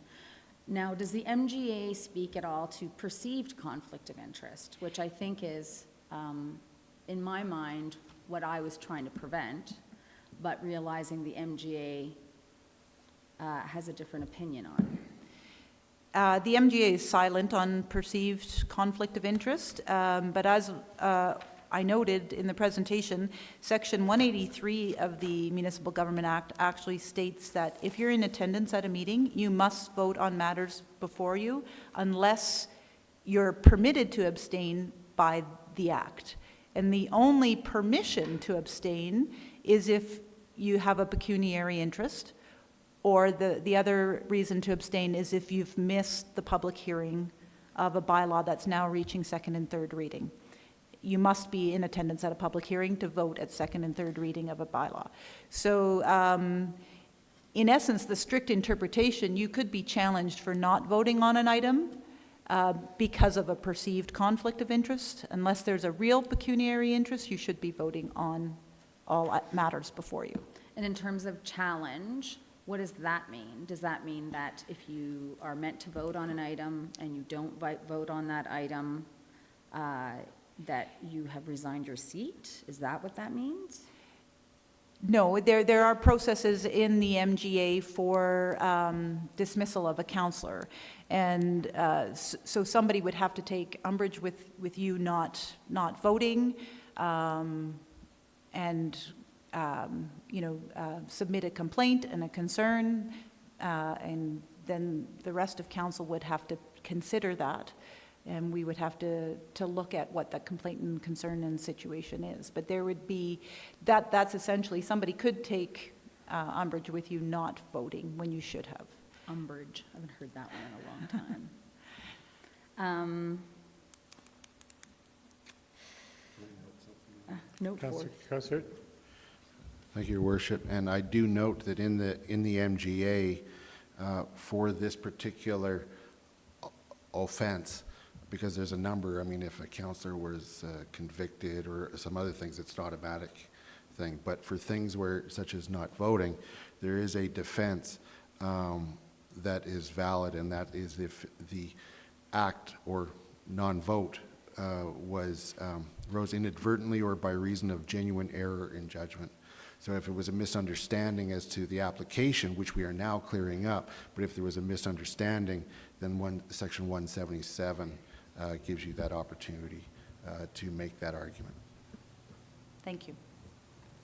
Did you have something else, Yeah, I just Councillor? thought we might walk through a couple of real-life exercises, if that's okay, because I think that this is something that's been in the public and some concerns from the public, and I think it might, I'm not running, this is the last item, isn't it?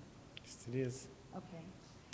So, for instance, a few weeks ago, one of my colleagues, it was more than a few weeks ago, a few months ago, Councillor Sanford stepped aside to not vote on an item, and it was with regards to tax exemption for the water people, and the name of the organization. The University of Saskatchewan. Thank you, Yeah. University of Saskatchewan. It's completely slipped my mind. And her concern was that her partner did contract work for U of S. So how would she have been advised if we could turn back time, as Cher says? So quite similarly, that matter, while potentially a perceived conflict, would not have met the test of a pecuniary interest under the Municipal Government Act and would not have required Councillor Sanford to abstain. Correct. Okay. I can think of a few other examples in the past. One was a large construction project that the town was undertaking. This was a couple of councils ago, the Hector and the Palliser lands. And there were several councils, as I understand it, who had family members that wanted to purchase units in that development. And, because they share that interest with a broad base of the electorate in Canmore, they did not have pecuniary interests in voting on that matter. Another one was where a councillor was an owner of a unit in an industrial subdivision that was being rezoned. As an owner of a unit, he shared the interest of the rezoning with all of the other owners of that subdivision, and as such did not have a pecuniary interest in voting on that matter. So, but if it was a spot zoning on, an individual parcel, we would have taken a different approach on that, and there would have likely been a pecuniary interest. Okay. So, more recently, Council voted on a land use change on the old daycare lands, and there was some concerns with the public that that I should not have the opportunity to vote on that item. And we consulted legal counsel, I rewind. The reason why members of the public were concerned about that was that the actual bid down the road that was for the construction on that property that Spring Creek Mountain Village would have been one of the proponents that were putting in a proposal. So my understanding, based on this little exercise that we've had, is that for me to have voted on the land use change based on the MGA, I did not have a pecuniary interest in that and was able to vote on that. However, if I had sat at a selection table with CCHC and was to vote on Spring Creek as being possibly one of the 3 proponents to have received the bid, I would have been in pecuniary interest. Is that correct or no? No. In both Okay. situations, you did not have a pecuniary interest because Andre is an employee of Spring Creek and not a director, shareholder, or officer of the company. Right. Okay, thank you. Is there other questions or discussion at this time? He said worriedly, looking at Councillor Cumber. Okay, thanks for your report. Thanks for the work you've done to prepare the proposed amendment to the policy. Then I will, at this time, move the council approve the council governance policy as amended. And that amendment includes the typo in 5.2. Councillor Comfort. So, these are just editorial changes because when I reread this today at lunch, I found some of the language awkward, and I would like to suggest some editorial changes.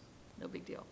So, on the second bullet of 4.3, under build connection and trust through collaboration, I would change listen for what fulfills on behalf of to best benefits the whole of. Do you have that written down? Yeah. And then the next one is, yeah, I think you guys can agree to all of them, I think. So these aren't amendments to the actual amendment? No. Additional amendments. Yeah. Add, so Sorry. she's proposed, she's moving to add additional amendments Yeah. to the policy over and above section 5. And so on bullet number 4, change that, so take out or labels given to other people and interest groups, and substitute obstruct arriving at the desired goal or outcome.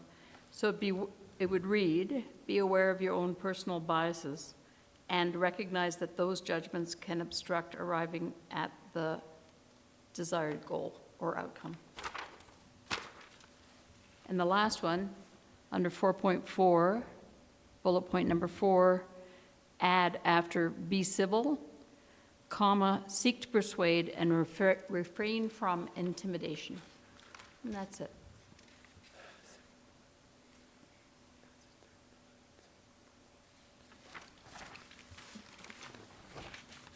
I think it's because I had some bad meetings at work, just saying.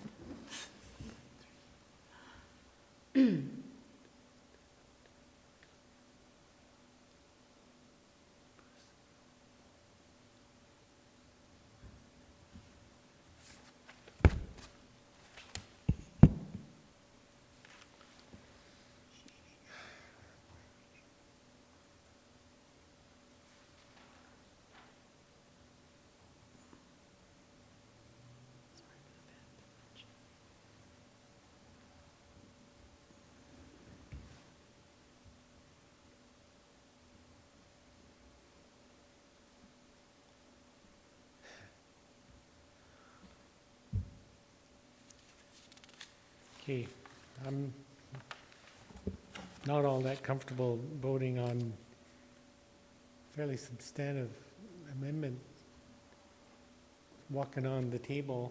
This is something that we could discuss at a council CAO meeting or something, or the next council coming along could discuss. I'm sure that they're harmless, but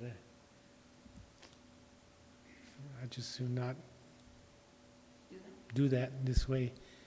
Councillor Sanford?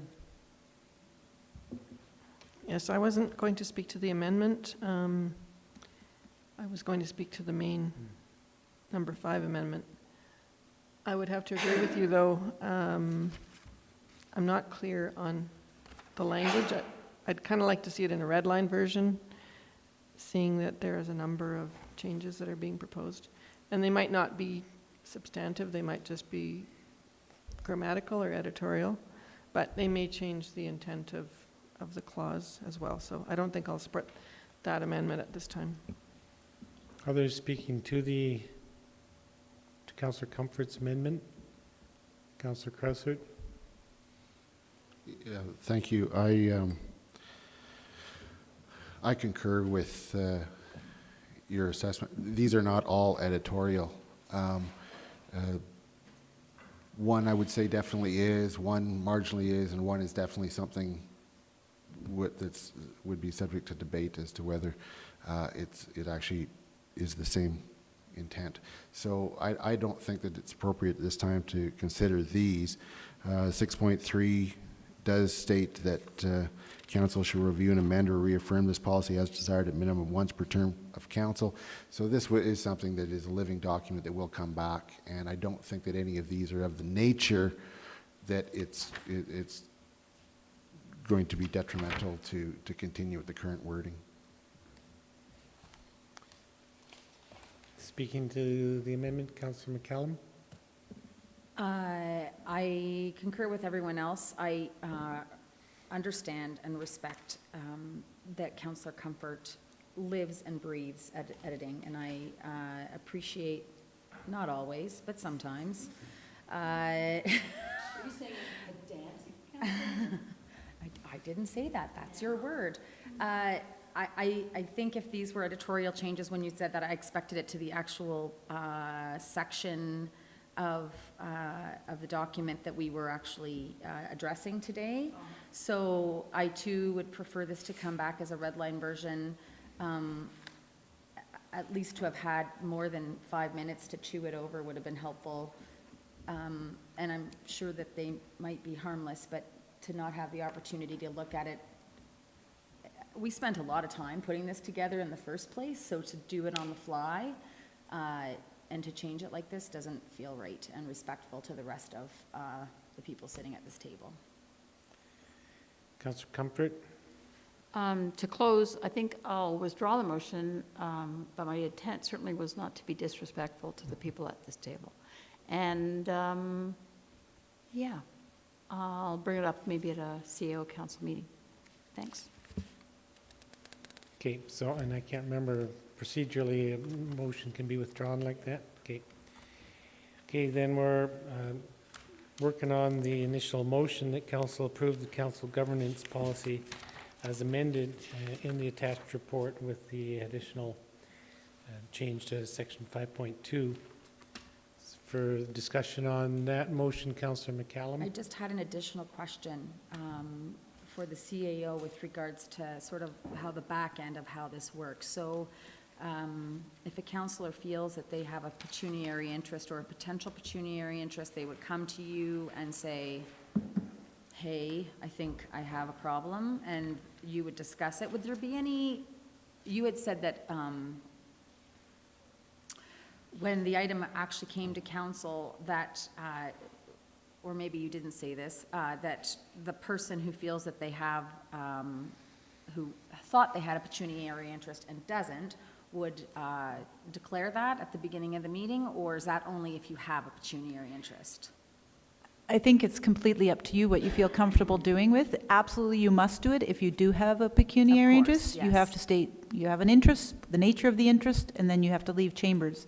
As Councillor Russell did, actually, a couple of months ago, he had consulted me on a matter regarding tax exemption, I believe, for Cause Canada, because Councillor Russell does work for Cause Canada. We reviewed it. We understood he did not have a pecuniary interest, and then he spoke to that before the meeting, before the item was debated and discussed. Just that he had turned his mind to that and was assured he did not have a pecuniary interest. Right. So I guess I'm wondering, is there a possibility that there could be some sort of record of that, that a councillor would have come to you, as opposed to if it isn't declared in the public meeting or something like that? Is Does that seem strange, or? I mean, Bottom line is that the majority of any of these, when somebody's had to recuse themselves, is me. So I'm clearly being the most cautious because I want to make sure I'm on the right side of things. and, you know, we can ensure that we do everything through written correspondence, so via email, so that then you have on record an email from me that says we've reviewed this clause, and the nature of the interest you were concerned about, and declared it whatever way. And that way it's in writing, it's always on the record, and we could reproduce it. All right, I appreciate that. Thank you. Councillor Sanford speaking to the motion. Thank you, Your Worship. Well, I think it really clarifies for our benefit what truly is conflict of interest. I think councillors operate under a public scrutiny that often has a bias towards perceived conflict of interest, but in fact the MJA doesn't really deal with perceived conflict of interest. So I think it's important that we understand and clarify the MGA, and I think the recommendation that the CAO review the situation that a councillor might be concerned about on a go-forward basis, I think this is really a good plan to address that, because the MGA is our guiding document, and I think this clarifies for our benefit a process to use that effectively. So I will definitely support this. Thank you. Anybody else speaking to the motion? Seeing none, I'll call the question. Those in favor? Opposed? Motion's carried unanimously. I'll move the council be adjourned. Those in favor? Opposed? We're adjourned.